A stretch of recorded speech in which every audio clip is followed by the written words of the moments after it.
ਵਾਹਿਗੁਰੂ ਜੀ ਕਾ ਖਾਲਸਾ ਵਾਹਿਗੁਰੂ ਜੀ ਕੀ ਫਤਿਹ। ਮੈਂ ਤੁਹਾਡੀ ਹੋਸਟ ਨੀਲਮ ਕੌਰ ਤੇ ਮੈਂ ਟੀਵੀ 84 ਦੇ ਸਾਰੇ ਦਰਸ਼ਕਾਂ ਦੇ ਸਰੋਤਿਆਂ ਦਾ ਹਾਰਦਿਕ ਸਵਾਗਤ ਕਰਦੀ ਹਾਂ ਪ੍ਰੋਗਰਾਮ ਸੱਚੋ ਸੱਚ ਵਿੱਚ, ਜਿਹੜੇ ਇਸ ਪ੍ਰੋਗਰਾਮ ਨਾਲ ਦੇਸ਼ਾਂ ਵਿਦੇਸ਼ਾਂ ਤੋਂ ਜੁੜ ਚੁੱਕੇ ਨੇ। ਖਾਲਸਾ ਅਫੇਅਰ ਸੈਂਟਰ ਦੇ ਸੰਚਾਲਕ ਡਾਕਟਰ ਅਮਰਜੀਤ ਸਿੰਘ ਜੀ ਰੋਜ਼ਾਨਾ ਦੀ ਤਰ੍ਹਾਂ ਸਟੂਡੀਓ ਵਿੱਚ ਮੇਰੇ ਨਾਲ ਸ਼ਾਮਲ ਨੇ। ਆਉਣਾ ਮਿਲ ਕੇ ਅੱਜ ਦੀਆਂ ਅਹਿਮ ਵਿਚਾਰ ਚਰਚਾਵਾਂ ਕਰਦੇ ਹਾਂ। जी डॉक्टर साहब वाहिगुरू जी का खालसा वाहिगुरू जी की फतेह। जी डॉक्टर साहब थोड़ा निੱਘਾ स्वागत है प्रोग्राम सचो सच ਵਿੱਚ। बहुत शुक्रिया जी डॉक्टर साहब ਅੱਜ 16 ਅਕਤੂਬਰ 2018 2 ਤੱਕ ਨਾਨਕਸ਼ਾਹੀ ਸੰਮਤ 550 ਦਾ ਦਿਨ ਹੈ ਤੇ ਡਾਕਟਰ ਸਾਹਿਬ ਪ੍ਰੋਗਰਾਮ ਸ਼ੁਰੂ ਕਰਨ ਤੋਂ ਪਹਿਲਾਂ ਤੇ ਸਰੋਤਿਆਂ ਨੂੰ ਹਮੇਸ਼ਾ ਤਰ੍ਹਾਂ ਦੱਸੀਏ ਵਿਊਅਰਸ, ਜੇ ਤੁਸੀਂ ਹੱਕ ਸੱਚ ਇਨਸਾਫ ਤੇ ਪੈਰਾ ਦਿੰਦਾ ਇੱਕੋ ਇੱਕ ਚੈਨਲ ਟੀਵੀ 84 ਨੂੰ ਦੇਖਣਾ ਚਾਹੁੰਦੇ ਹੋ ਤਾਂ ਤੁਸੀਂ ਦੇਖ ਸਕਦੇ ਹੋ ਸਪੈਕਟਰਮ ਕੇਬਲ, ਆਰਸੀਐਨ ਕੇਬਲ, ਬੈਲਫਾਲ cable in Canada, roku, Jadoo box, ਸ਼ਾਵਾ, ਫੇਸਬੁੱਕ ਟੀਵੀ 84 ਦੀ ਐਪ ਰਾਹੀਂ online streaming and IP box ਤੇ ਤੁਸੀਂ ਟੀਵੀ 84 ਨੂੰ ਦੇਖ ਸਕਦੇ ਹੋ। ਵਿਊਅਰਸ, ਜੇ ਤੁਸੀਂ ਟੀਵੀ 84 ਨਾਲ ਜਾਂ ਪ੍ਰੋਗਰਾਮ ਸੱਚੋ ਸੱਚ ਨਾਲ ਫੇਸਬੁੱਕ ਰਾਹੀਂ ਜੁੜੇ ਹੋ ਤਾਂ ਇਸ ਨੂੰ ਵੱਧ ਤੋਂ ਵੱਧ ਲਾਈਕ ਕਰੋ ਤੇ ਸ਼ੇਅਰ ਕਰੋ ਅਤੇ ਨਾਲ ਹੀ YouTube ਤੇ ਸਬਸਕ੍ਰਾਈਬ ਵੀ ਕਰੋ। Thank you so much. So keep watching TV 84। ਜੀ ਡਾਕਟਰ ਸਾਹਿਬ ਪ੍ਰੋਗਰਾਮ ਸ਼ੁਰੂ ਕਰਨ ਜਾ ਰਹੇ ਹਾਂ ਤੇ ਜੋ ਅੱਜ ਦਾ ਪਹਿਲਾ ਇਸ਼ੂ ਹੈ ਉਸ ਬਾਰੇ ਤੁਹਾਡੇ ਵਿਚਾਰ ਜਾਣਨੇ ਚਾਹਾਂਗੇ। ਜੀ ਡਾਕਟਰ ਸਾਹਿਬ ਦੇਖੋ, ਅਕਸਰ ਇਹ ਕਿਹਾ ਜਾਂਦਾ ਹੈ ਕਿ ਹਰ ਚੀਜ਼ ਦੁਨੀਆ ਦੇ ਵਿੱਚ ਮੋਸ਼ਨ ਦੇ ਵਿੱਚ ਹੈ ਜੀ। ਮੋਸ਼ਨ ਨੂੰ ਅਸੀਂ ਗਤੀ ਵੀ ਕਹਿੰਦੇ ਹਾਂ ਕਿਉਂਕਿ ਬਹੁਤ ਸਾਰੇ ਲਫ਼ਜ਼ ਪੰਜਾਬੀ 'ਚ ਜਿਹੜੇ ਦੂਸਰੇ ਪਾਸਿਓਂ ਆਏ ਨੇ ਔਰ ਇੱਕ ਚੱਕਰ ਵੀ ਹੈ ਔਰ ਉਸ ਚੱਕਰ 'ਚ ਜਿਵੇਂ ਧਰਤੀ ਸੂਰਜ ਦੇ ਦੁਆਲੇ ਘੁੰਮਦੀ ਹੈ, ਚੰਦਰਮਾ ਧਰਤੀ ਦੇ ਦੁਆਲੇ ਘੁੰਮਦਾ ਹੈ ਜੀ। ਜਿਹੜਾ ਇੱਕ ਹਿੱਸਾ ਕਦੇ ਚਾਨਣ ਹੁੰਦਾ ਹੈ ਉਹ ਇੱਕਦਮ ਹਨੇਰਾ ਹੁੰਦਾ ਹੈ ਦੂਸਰੇ ਪਲ, ਔਰ ਹਨੇਰੇ ਵਾਲਾ ਪੱਖ ਜਿਹੜਾ ਹੈ ਉਹ ਚਾਨਣ 'ਚ ਹੁੰਦਾ ਜੀ। ਔਰ ਬਹੁਤ ਵਾਰ ਇਸ ਸਾਰੇ ਘੁੰਮਣ ਦਾ ਨਾਂ ਹੀ, ਜੇ ਤਾਂ ਅਸੀਂ ਰੂਹਾਨੀ ਨੁਕਤਾ ਨਿਗਾਹ ਤੋਂ ਵੀ ਦੇਖੀਏ ਤੇ ਜਦੋਂ ਅਸੀਂ ਗੁਰੂ ਸਾਹਿਬ ਦਾ ਇਹ ਫਰਮਾਨ ਪੜ੍ਹਦੇ ਹਾਂ ਕਿ ਲਾਟੂ ਮਾਦਾਣੀਆਂ ਅਨਗਾ ਪੰਖੀ ਪਾਉਂਦਿਆਂ ਲੈਣ ਨਾ ਸਾ ਸੂਏ ਚਾੜ ਭਵਾਈਏ ਜੰਤ ਨਾਨਕ ਭਵਦਿਆਂ ਗਣਤ ਨਾ ਅੰਤ, ਕਿ ਹਰ ਚੀਜ਼ ਜਿਹੜੀ ਆ ਦੁਨੀਆ ਦੇ ਵਿੱਚ ਘੁੰਮ ਰਹੀ ਹੈ। ਲਾਟੂ ਘੁੰਮ ਰਿਹਾ ਹੈ, ਮਧਾਣੀ ਘੁੰਮ ਰਹੀ ਹੈ, ਅਨਗਾ ਜਿਹੜਾ ਫਲ ਹੈ ਜਿਹੜਾ ਅੰਨ ਇਕੱਠਾ ਕਰਦਾ ਹੈ ਉਹ ਵੀ ਰਾਉਂਡ ਹੈ, ਔਰ ਪੰਛੀ ਜਿਹੜੇ ਨੇ ਉਹ ਵੀ ਇੱਕ ਸਿਰੇ ਤੋਂ ਸਾਈਬੇਰੀਆ ਤੋਂ ਹਰੀ ਕੇ ਪੱਤਣ ਆਉਂਦੇ ਨੇ, ਉੱਥੋਂ ਵਾਪਸ ਆਉਂਦੇ ਨੇ। ਤੇ ਇਵੇਂ ਮਾਨੋ ਇੱਕ ਸੂਏ ਤੇ ਚਾੜ ਕੇ ਰੱਬ ਨੇ ਜਿਹੜਾ ਉਹ ਸਭ ਨੂੰ ਘੁਮਾ ਦਿੱਤਾ ਹੈ, ਸਭ ਘੁੰਮੀ ਜਾਂਦੇ ਨੇ। ਸੋ ਹਰ ਚੀਜ਼ ਇਨ ਮੋਸ਼ਨ ਹੈ। ਲੇਕਿਨ ਬਹੁਤ ਵਾਰ ਜਦੋਂ ਅਸੀਂ ਸਿਆਸਤ ਦੀ ਗੱਲ ਕਰਦੇ ਹਾਂ ਦੁਨੀਆ ਦੇ ਵਿੱਚ ਜਿਹੜੇ ਜਿਨ੍ਹਾਂ ਦੇ ਲਈ ਲਫ਼ਜ਼ ਸਮੀਕਰਨ ਵੀ ਇਸਤੇਮਾਲ ਹੁੰਦਾ ਹੈ ਜਾਂ ਆਪਸੀ ਜਿਹੜੇ ਸਾਂਝਾਂ ਨੇ, ਕਿਵੇਂ ਕਿੰਨੇ ਨਜ਼ਦੀਕੀ ਮੁਲਕ ਇੱਕਦਮ ਦੁਸ਼ਮਣ ਦੇ ਦਾਇਰੇ 'ਚ ਚਲੇ ਜਾਂਦੇ ਨੇ, ਜਿਨ੍ਹਾਂ ਨੂੰ ਕੱਲ ਤੱਕ ਦੁਸ਼ਮਣ ਐਲਾਨ ਕੇ ਉਹਨਾਂ ਦੇ ਨਾਲ ਅਕਾਊਂਟ ਸੈਟਲ ਕੀਤਾ ਹੁੰਦਾ ਹੈ ਜਾਂ ਉਹਨਾਂ ਦੇ ਨਾਲ ਪੂਰਾ ਬਦਲਾ ਲਿਆ ਹੁੰਦਾ ਹੈ, ਉਹ ਇੱਕਦਮ ਕਰੀਬੀ ਬਣ ਜਾਂਦੇ ਨੇ। ਔਰ ਅੱਜ ਕੱਲ੍ਹ ਜਿਸ ਕਿਸਮ ਦਾ ਅੰਦਾਜ਼ ਅਮਰੀਕਨ ਨੀਤੀ ਘਾੜਿਆਂ ਦਾ ਆਪਣੇ ਪੁਰਾਣੇ ਮਿੱਤਰਾਂ ਨੂੰ ਲੈ ਕੇ ਹੈ, ਜਿਨ੍ਹਾਂ ਨੇ ਹਰ ਵਕਤ ਅਮਰੀਕਾ ਦੇ ਆਰਬਿਟ ਦੇ ਵਿੱਚ ਉਹ ਘੁੰਮੇ, ਔਰ ਅੱਜ ਅਮਰੀਕਾ ਉਹਨਾਂ ਨੂੰ ਪਹਿਲਾਂ ਡੰਡਾ ਦਿਖਾਉਂਦਾ ਹੈ ਸਟਿਕ, ਫਿਰ ਉਹਨਾਂ ਨੂੰ ਆਪਣੀ ਟਰਮਸ ਦਿਖਾਉਂਦਾ ਹੈ ਕਿ ਭਾਈ ਹੁਣ ਅਸੀਂ ਉਹ ਨਹੀਂ ਰਹੇ, ਹੁਣ ਜੇ ਸਾਡੇ ਨਾਲ ਰਹਿਣਾ ਤੇ ਤੁਹਾਨੂੰ ਇਹ ਕਰਨਾ ਪਏਗਾ। ਉਹਨਾਂ ਚੋਂ ਜਦੋਂ ਕੁਛ ਅੱਗੋਂ ਵਾਪਸ ਅੱਖਾਂ ਦਿਖਾਉਂਦੇ ਨੇ ਫਿਰ ਇਹ ਡੰਡੇ ਨੂੰ ਤੇਲ ਵੀ ਲਾ ਲੈਂਦੇ ਨੇ ਕਿ ਬਈ ਅਸੀਂ ਤੁਹਾਨੂੰ ਦੱਸਾਂਗੇ ਵੀ ਕਿਵੇਂ। ਔਰ ਇਸ ਸਾਰੇ ਅੰਦਾਜ਼ 'ਚ ਹੀ ਮੈਂ ਦੇਖ ਰਿਹਾ ਕਿ ਵੀ ਪਹਿਲਾਂ ਅਸੀਂ ਪਾਕਿਸਤਾਨ ਦੇ ਹਵਾਲੇ ਨਾਲ ਦੇਖਿਆ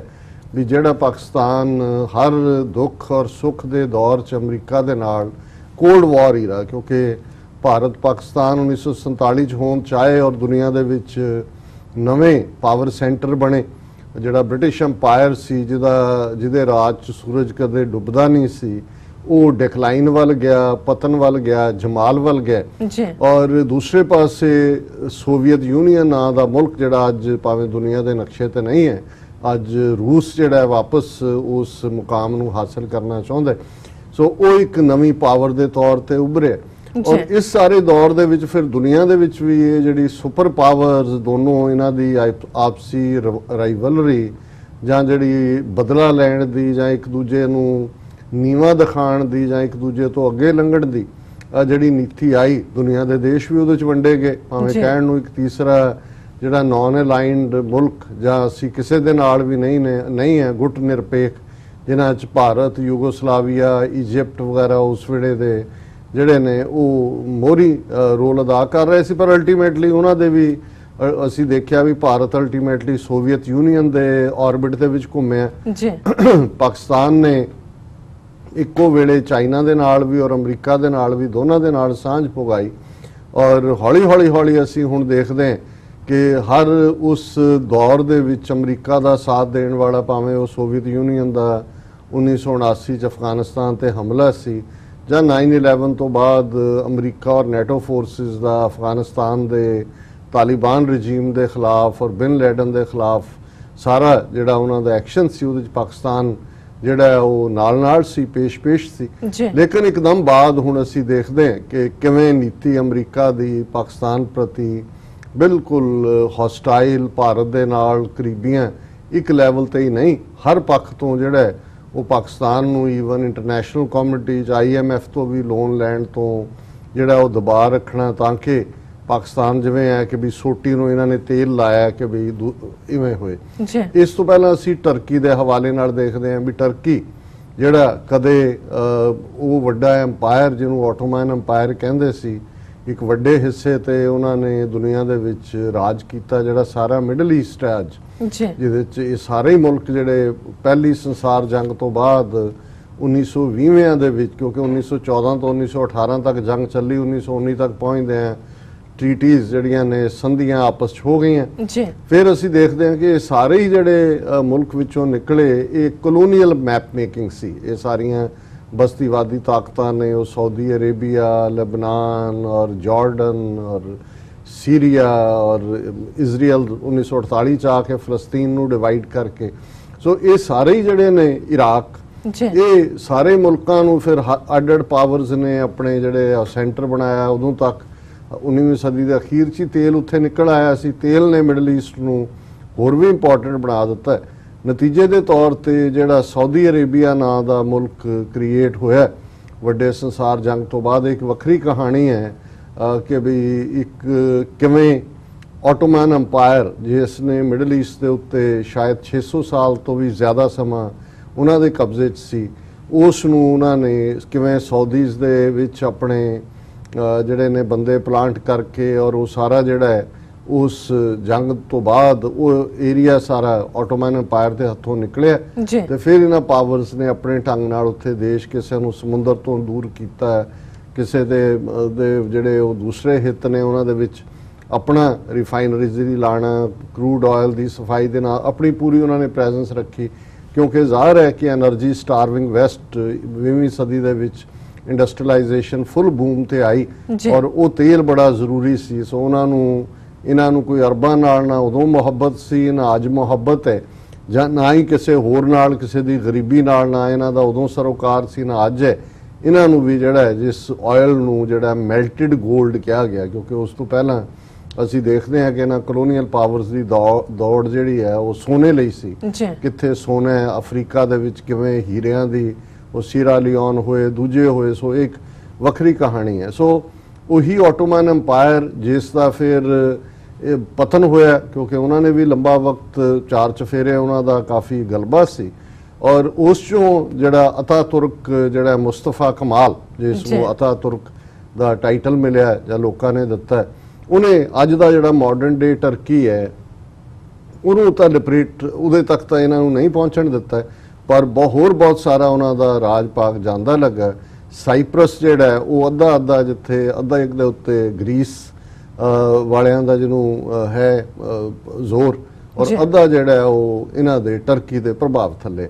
ਪਰ ਉਹੀ ਟਰਕੀ ਜਿਹਦੇ ਖਿਲਾਫ ਇਕਜੁੱਟ ਹੋ ਕੇ ਇਹ ਵੈਸਟਰਨ ਪਾਵਰਸ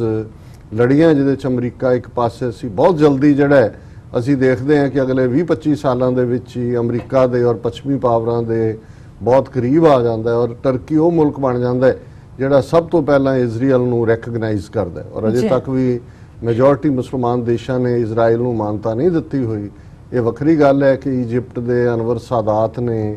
ਔਰ ਉਸ ਵੇਲੇ ਸੀਰੀਆ ਨੇ ਵੀ ਜਿਹੜਾ ਆਪਣੀਆਂ ਲੈਣ ਲਈ ਵਾਪਸ, ਕਿਉਂਕਿ ਗੋਲਾਨ ਹਾਈਟਸ ਸੀਰੀਆ ਦੀਆਂ ਖੋਈਆਂ ਹੋਈਆਂ ਸੀ ਔਰ ਇਹ ਗਾਜ਼ਾ ਸਟ੍ਰਿਪ ਔਰ ਦੂਸਰਾ ਕੁਛ ਏਰੀਆ ਜਿਹੜਾ ਇਜਿਪਟ ਤੋਂ ਖੋਇਆ ਹੋਇਆ ਸੀ, ਇਹ ਉਹਨਾਂ ਨੇ ਵੀ ਕੰਪਰੋਮਾਈਜ਼ ਕੀਤਾ। ਲੇਕਿਨ ਕੁੱਲ ਮਿਲਾ ਕੇ ਟਰਕੀ ਜਿਹੜਾ ਹੈ ਵੈਸਟਰਨ ਪਾਵਰਸ ਦਾ ਬੈਸਟ ਐਲਾਈ ਹਰ ਦੌਰ ਦੇ ਵਿੱਚ ਰਿਹਾ। ਹਾਲਾਂਕਿ ਉਹਨਾਂ ਨੇ ਅਜੇ ਵੀ ਕੋਈ ਯੂਰਪੀਅਨ ਯੂਨੀਅਨ ਦੇ ਵਿੱਚ ਪ੍ਰੋਪਰਲੀ ਜਾਂ ਨੈਟੋ ਦੇ ਵਿੱਚ ਉਸ ਕਿਸਮ ਦਾ ਰੁਤਬਾ ਨਹੀਂ ਬਣਨ ਦਿੰਦੇ, ਬਹੁਤ ਸਾਰੀਆਂ ਸ਼ਰਤਾਂ ਲਾ ਦਿੰਦੇ ਨੇ ਜੀ। ਲੇਕਿਨ ਹੁਣ ਅਸੀਂ ਪਿਛਲੇ ਕੁਝ ਪੀਰੀਅਡ ਤੋਂ ਦੇਖਦੇ ਹਾਂ, ਖਾਸ ਤੌਰ ਤੇ 2017 ਦੇ ਵਿੱਚ ਜਦੋਂ ਟਰਕੀ ਦੇ ਵਿੱਚ ਇੱਕ ਆਪਣੀ ਕਿਸਮ ਦੀ ਤਬਦੀਲੀ, ਜਿਸ ਬਾਰੇ ਟਰਕੀ ਦੇ ਮੌਜੂਦਾ ਰੂਲਰ ਦਾ ਕਹਿਣਾ ਹੈ, ਜਿਹੜਾ ਕਿ ਹੁਣ ਇਸ ਵੇਲੇ ਸਰਵਾ ਭਾਵੇਂ ਡੈਮੋਕ੍ਰੈਟਿਕਲੀ ਉਹਨੇ ਆਪਣੇ ਆਪ ਨੂੰ ਇੰਡੋਰਸ ਕਰਵਾਇਆ, ਪਰ ਉਹ ਆਰਮੀ ਦੇ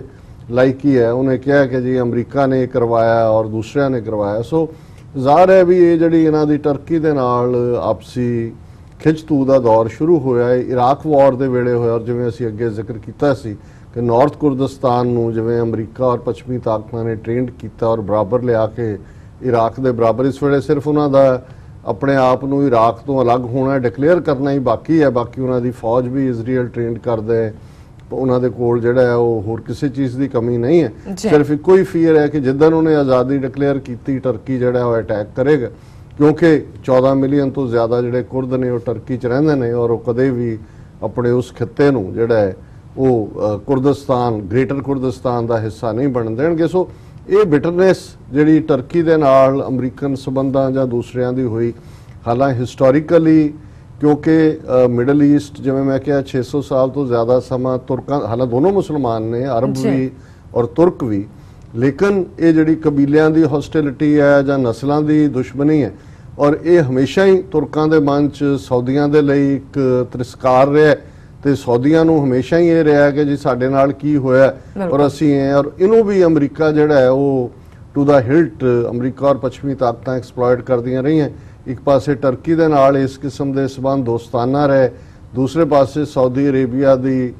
ਜਿਹੜੀ ਹੈ ਉਹ ਤੇਲ ਦੀ ਦੌਲਤ, ਉਸ ਤੇ ਅੱਖ ਰੱਖਦੇ ਆ ਅਮਰੀਕਾ ਨੇ ਉੱਥੇ ਆਪਣਾ ਪੂਰਾ ਬੇਸ ਵੀ ਰੱਖਿਆ ਹੋਇਆ ਹੈ ਔਰ ਆਪਣਾ ਉਹਨਾਂ ਦੇ ਤੇਲ ਦੇ ਉੱਤੇ ਵੀ ਮਨਮਰਜ਼ੀ ਦੇ ਨਾਲ ਉਹ ਜਿਵੇਂ ਮਰਜ਼ੀ ਕਿ ਇੰਨੀ ਪ੍ਰੋਡਕਸ਼ਨ ਵਧਾ ਦਿਓ। ਜਦੋਂ ਦੁਨੀਆ 'ਚ ਕੱਚੇ ਤੇਲ ਦੀਆਂ ਕੀਮਤਾਂ ਵੱਧਦੀਆਂ ਨੇ ਤਾਂ ਜਦੋਂ ਸਾਊਦੀ ਅਰੇਬੀਆ ਪ੍ਰੋਡਕਸ਼ਨ ਵਧਾ ਦਿੰਦਾ ਹੈ, ਕੀਮਤਾਂ ਥੱਲੇ ਆ ਜਾਂਦੀਆਂ। ਸੋ ਲੈ ਦੇ ਕੇ ਉੱਥੇ ਜਿੰਨੇ ਕਿੰਗ ਤੇ ਦੂਜੇ ਤੀਜੇ ਨੇ ਹਿਊਮਨ ਰਾਈਟਸ ਦੇ ਇਹ ਕਿਵੇਂ ਸਟਿਕ ਰੱਖੀ ਹੋਈ ਹੈ ਜਿਹਨੂੰ ਕੁੱਟਣੇ, ਉੱਥੇ ਸਾਊਦੀ ਅਰੇਬੀਆ 'ਚ ਕਿਹੜੇ ਹਿਊਮਨ ਰਾਈਟਸ ਨੇ? ਆ ਵਿਮਨ ਨੂੰ ਡਰਾਈਵ ਕਰਨ ਦਾ ਹੱਕ ਹੁਣ ਮਿਲਿਆ ਹੈ, ਉਹੀ ਉਹਨਾਂ ਦੀਆਂ ਸਜ਼ਾਵਾਂ ਜਿਸ ਕਿਸਮ ਦੀਆਂ ਉਹਨਾਂ ਦੀਆਂ ਟ੍ਰੈਡੀਸ਼ਨਲ ਅਰਬ ਕਬੀਲਿਆਂ ਦੀਆਂ ਸੀ। ਪਰ ਜਿੱਥੇ ਦੂਸਰੀ ਥਾਵਾਂ ਦੇ ਉੱਤੇ ਹਿਊਮਨ ਰਾਈਟ ਦੀ ਸਟਿਕ ਯੂਜ਼ ਹੁੰਦੀ ਹੈ ਔਰ ਉਹਦੇ 'ਚ ਫਿਰ ਜਿਵੇਂ ਉਹ ਰੂਜ਼ਵੈਲਟ ਨੇ ਇੱਕ ਵਾਰੀ ਇਹ ਗੱਲ ਕਹੀ ਸੀ, ਕਿਸੇ ਦੇ ਕੈਰੀਬੀਅਨ ਕਿਸੇ ਜਨਰਲ ਦੇ ਹਵਾਲੇ ਨਾਲ ਗੱਲ ਹੋਈ ਕਿ ਵੀ ਇਹ ਤਾਂ ਇੰਨੇ ਜ਼ੁਲਮ ਕਰ ਰਿਹਾ ਜਾਂ ਦੂਜਾ ਅਸੀਂ ਦੇ ਸਾਥੀ ਆ, ਤਾਂ ਉਹਨੇ ਹੁਣ ਇੱਥੇ ਜਦੋਂ ਕਿਸੇ ਨੂੰ ਬੁਰਾ ਭਲਾ ਕਹਿਣਾ ਹੋਏ ਗਾਲ SOB ਯੂਜ਼ ਕਰਦੇ ਨੇ, ਸਨ ਆਫ ਬਿਚ, ਤਾਂ ਉਹਨੂੰ ਰੂਜ਼ਵੈਲਟ ਨੂੰ ਉਹਨਾਂ ਨੇ ਕਿਹਾ ਕਿ ਵੀ ਇਹ ਜਿਹੜਾ ਇਸ ਤਰ੍ਹਾਂ ਕਰ ਰਿਹਾ ਸਾਡਾ ਅਲਾਈ ਹੈਗਾ। ਉਹਨੇ ਕਿਹਾ ਜੀ okay though he is son of bitch but he is our son of bitch. So ਮਤਲਬ ਇਹ ਹੈ ਕਿ ਵੀ ਜੇ ਸਾਡੀ ਸ਼ੈਲਟਰ ਤੇ ਸਾਡੇ ਨਾਲ ਰਲਿਆ ਹੋਇਆ ਫਿਰ ਹਰ ਇੱਕ ਨੂੰ ਖੁੱਲੀ ਖੁੱਲ ਹੈ। ਇਹੀ ਕਾਰਨ ਹੈ ਅਮਰੀਕਾ ਜਾਂ ਪੱਛਮੀ ਤਾਕਤਾਂ ਫੌਜੀ ਡਿਕਟੇਟਰਾਂ ਨਾਲ ਔਰ ਦੂਸਰਿਆਂ ਦੇ ਨਾਲ ਡੀਲ ਕਰਨਾ ਜ਼ਿਆਦਾ ਕੰਫਰਟੇਬਲ ਮਹਿਸੂਸ ਕਰਦੀਆਂ। ਇੱਕ ਬੰਦੇ ਨਾਲ ਡੀਲ ਕਰਨਾ ਹੁੰਦਾ ਔਰ ਇਹੀ ਜਿਹੜਾ ਟ੍ਰੈਂਡ ਚੱਲ ਰਿਹਾ ਹੈ ਉਹਦੇ ਥੱਲੇ ਹੁਣ ਜਿਹੜਾ ਪ੍ਰੈਜ਼ੈਂਟ ਐਡਮਿਨਿਸਟ੍ਰੇਸ਼ਨ ਹੈ ਟਰੰਪ ਦਾ, ਜਿੱਥੇ ਅਸੀਂ ਦੇਖਦੇ ਹਾਂ ਕਿ ਪਾਕਿਸਤਾਨ ਦੇ ਨਾਲ ਰਿਲੇਸ਼ਨਸ਼ਿਪ ਸਟ੍ਰੇਨਡ ਹੋਈ ਜਾਂ ਉਸ ਦੇ ਨਾਲ ਰਾਦਰ ਇਹਨਾਂ ਨੇ ਕਾਫੀ, ਮੈਂ ਤਾਂ ਇਹ ਕਹਾਂਗਾ ਵੀ ਧੱਕਾ ਕਰਨ ਦੀ ਲਾਈਨ ਵੀ ਕੀਤੀ। ਟਰਕੀ ਦੇ ਨਾਲ ਜਿਹੜਾ ਇਸ 2017 ਦੇ ਉਸ